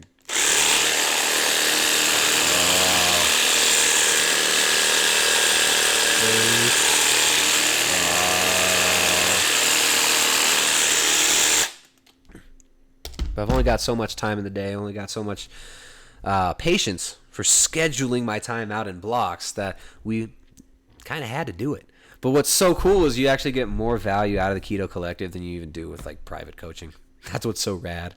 You know, we get to give you more time, more one-on-one conversation. You get group conversation. You get the Discord server to hang out with people in and talk with people on no matter where you're at. And if you can't make the live hangouts on the Discord, you can always send your questions to us in between and we'll answer them live. Or we can sometimes make special arrangements to talk to you. So yeah, let's see. Let's see if there's any more. This is going to be this is almost 3 hours again. Crazy. Oof, Tristan breaking out the vibrator. Eat meat, make babies, use power tools on your face. How did you learn Spanish? Soy de California. Hay muchos mexicanos en California. Yo vivo aquí en Ecuador. Cuando vive en un área donde habla español, vas a aprender. Es mucho tiempo aquí y yo aprendo todo aquí. Alright, that's true. I got mocked when people found out. 40 pounds, 10 pounds loss in blood pressure later, and they're not laughing 2 months later. Exactly. Actions speak louder than words. People love to flap their gums about whatever dogma or whatever silly beliefs they have, and they think they can justify it. But you know what? Really what it comes down to? The proof's in the pudding. It is what it is. You start this diet and you lost 30 pounds, 40 pounds rather. There you go. No one can say shit. Alright, not bad on the Spanish, man. I know Spanish. Sí. Yo vivo aquí 10 años. En Ecuador habla diferente que en México. No dice güey. Güey. En México es muy diferente, güey. I can't understand Colombians that speak Spanish, though, man. Colombian Spanish is crazy. It's so much faster. And like totally different accent and different pronunciation of so many words. And so you must understand the shape of your mind. The plane will take the shape of your mind. Transmutation. Shapes are important because they tell you the function of something. So tell me, greater than the shape, what is the function of the earth?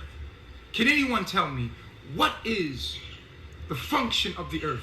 While we're worried about the shape of it, what is the function of it? If we know the function, we'll know the shape. If you can't tell me the function of the earth, what is the reason and purpose of the earth, then you will never know the shape of the earth, period.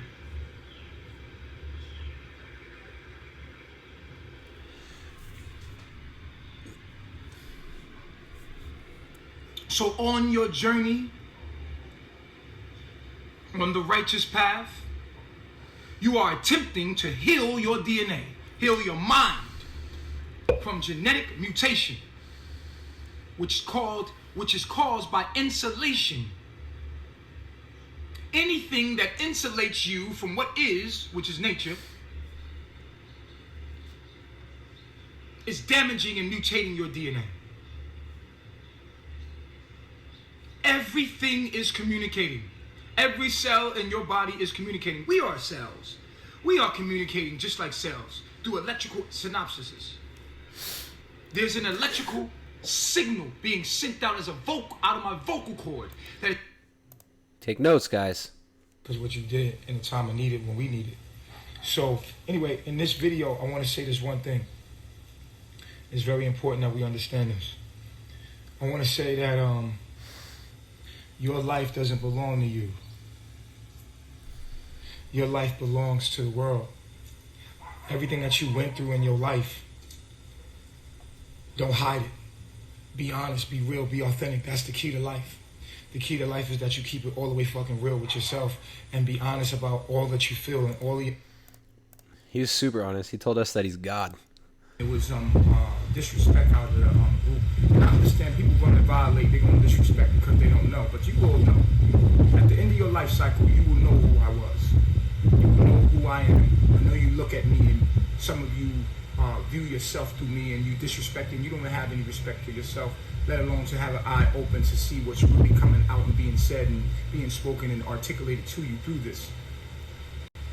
Because what I'm saying is so powerful, people had to go find dirt on me. And what they found was I was a nigga. Yes, I am the Messiah, and I am a nigga. There's no way you could be a divine being and not come through the struggles of the people that you came to affect. You had to understand their struggles for you to have an effect on them and teach them how to come out of those struggles. Yes, I am the Messiah. So veganism is not a religion, guys. Come on. Veganism is totally not a religion. All right. How crazy is this, man? All right. I think that's it, guys. We got to wrap it up. We talked about Beyond Meat, where the investors are really coming from, where the money's really coming from, why big money is funding vegan propaganda, and why, like I said before, I don't care if you want to eat a vegan diet. It's cool. If you want to be like Nature Boy, eat fruit, tell everyone you're God, start your little cult, live off of the energy of the weak, brainwash people into giving you their money like this Nature Boy guy does. If you want to do all this stuff, that's cool. Or if you just want to eat plants, awesome.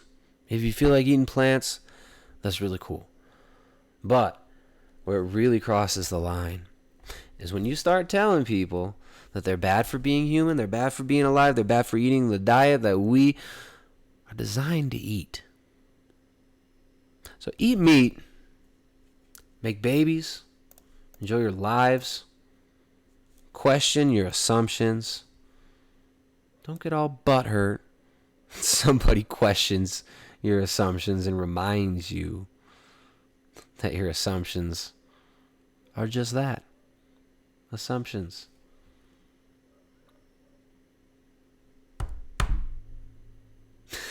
I eat plants, fart, LOL.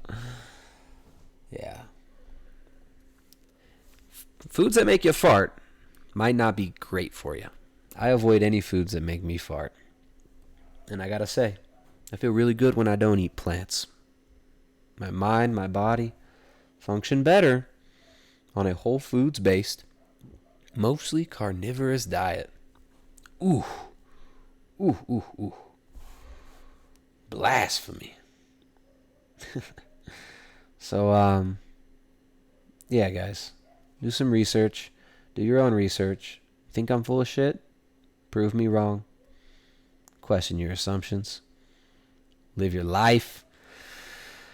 Talk to your neighbors. Look people in the eyes. Just live. I mean, so many people out there just floating, right? Let's get out there and really live. So those of you who want to get down on the Keto Collective this month, June, starting on Sunday, last chance to sign up. You click the link below in the description. You can get on the Keto Collective this month. Hugh Lou's going to be there. A few other people in this live stream here will be there as well. So,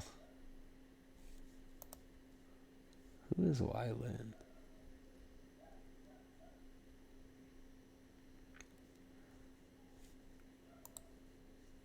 I can't tell if Wyland is a troll or not. Pops in every once in a while and says something like almost trollish.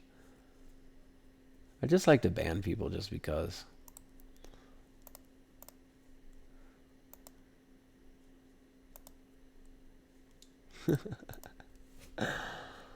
All right. Wyland. Anyways, guys. Keto Collective is starting on Sunday. We talked about circadian rhythm today, about optimizing circadian rhythm. Get outside in the natural light. Get outside in the sun. That's the best thing you can do for the circadian rhythm. Get out in natural sunlight. Avoid artificial sunlight. And avoid screen time at night. Okay. All right. I let Wyland stay for a while because it was like really poor trolling, but you're banned now. These little vegan trolls, they get banned. M99 says, I think I'm going to try no plants. A lot of people do it. A lot of people do really well on it. Look at my interview with Sean Baker. There's a lot of stuff from a woman, not on my channel, but Amber O'Hearn. She's got some cool interviews where she talks about it. But yeah, I enjoyed this stream, guys. You can check out that document that I talked about, the Club of Rome, First Global Revolution. Definitely suggest reading that. You can find that in print, or you can just get it in PDF, print it out, and read it. Most of the PDFs out there have a lot of omitted pages, and some of those are important pages too. I don't know why, but there's a lot of omitted pages on there. Also, that Cosmopolitan Magazine 1929 article from Lord Birkenhead. Highly recommend you read that. It's a pretty important article as well from 1929, laying out the whole plan, social engineering that has been going on for the last century, and we're kind of coming to a head on it right now with the synthetic foods, with the lab-grown meat, and with being socially engineered into accepting this stuff. My family will not be accepting lab-grown meat. My family will not be fed Soylent slop for food. We're going to live our lives. We're going to appreciate the life we've been given. We're going to keep eating meat and making babies. Bandit says recently ate meat after being vegans for 3 years. Thanks to you and a couple others, dude. Bam. Well, I'm going to end on that. Eat meat, make babies. Peace, guys.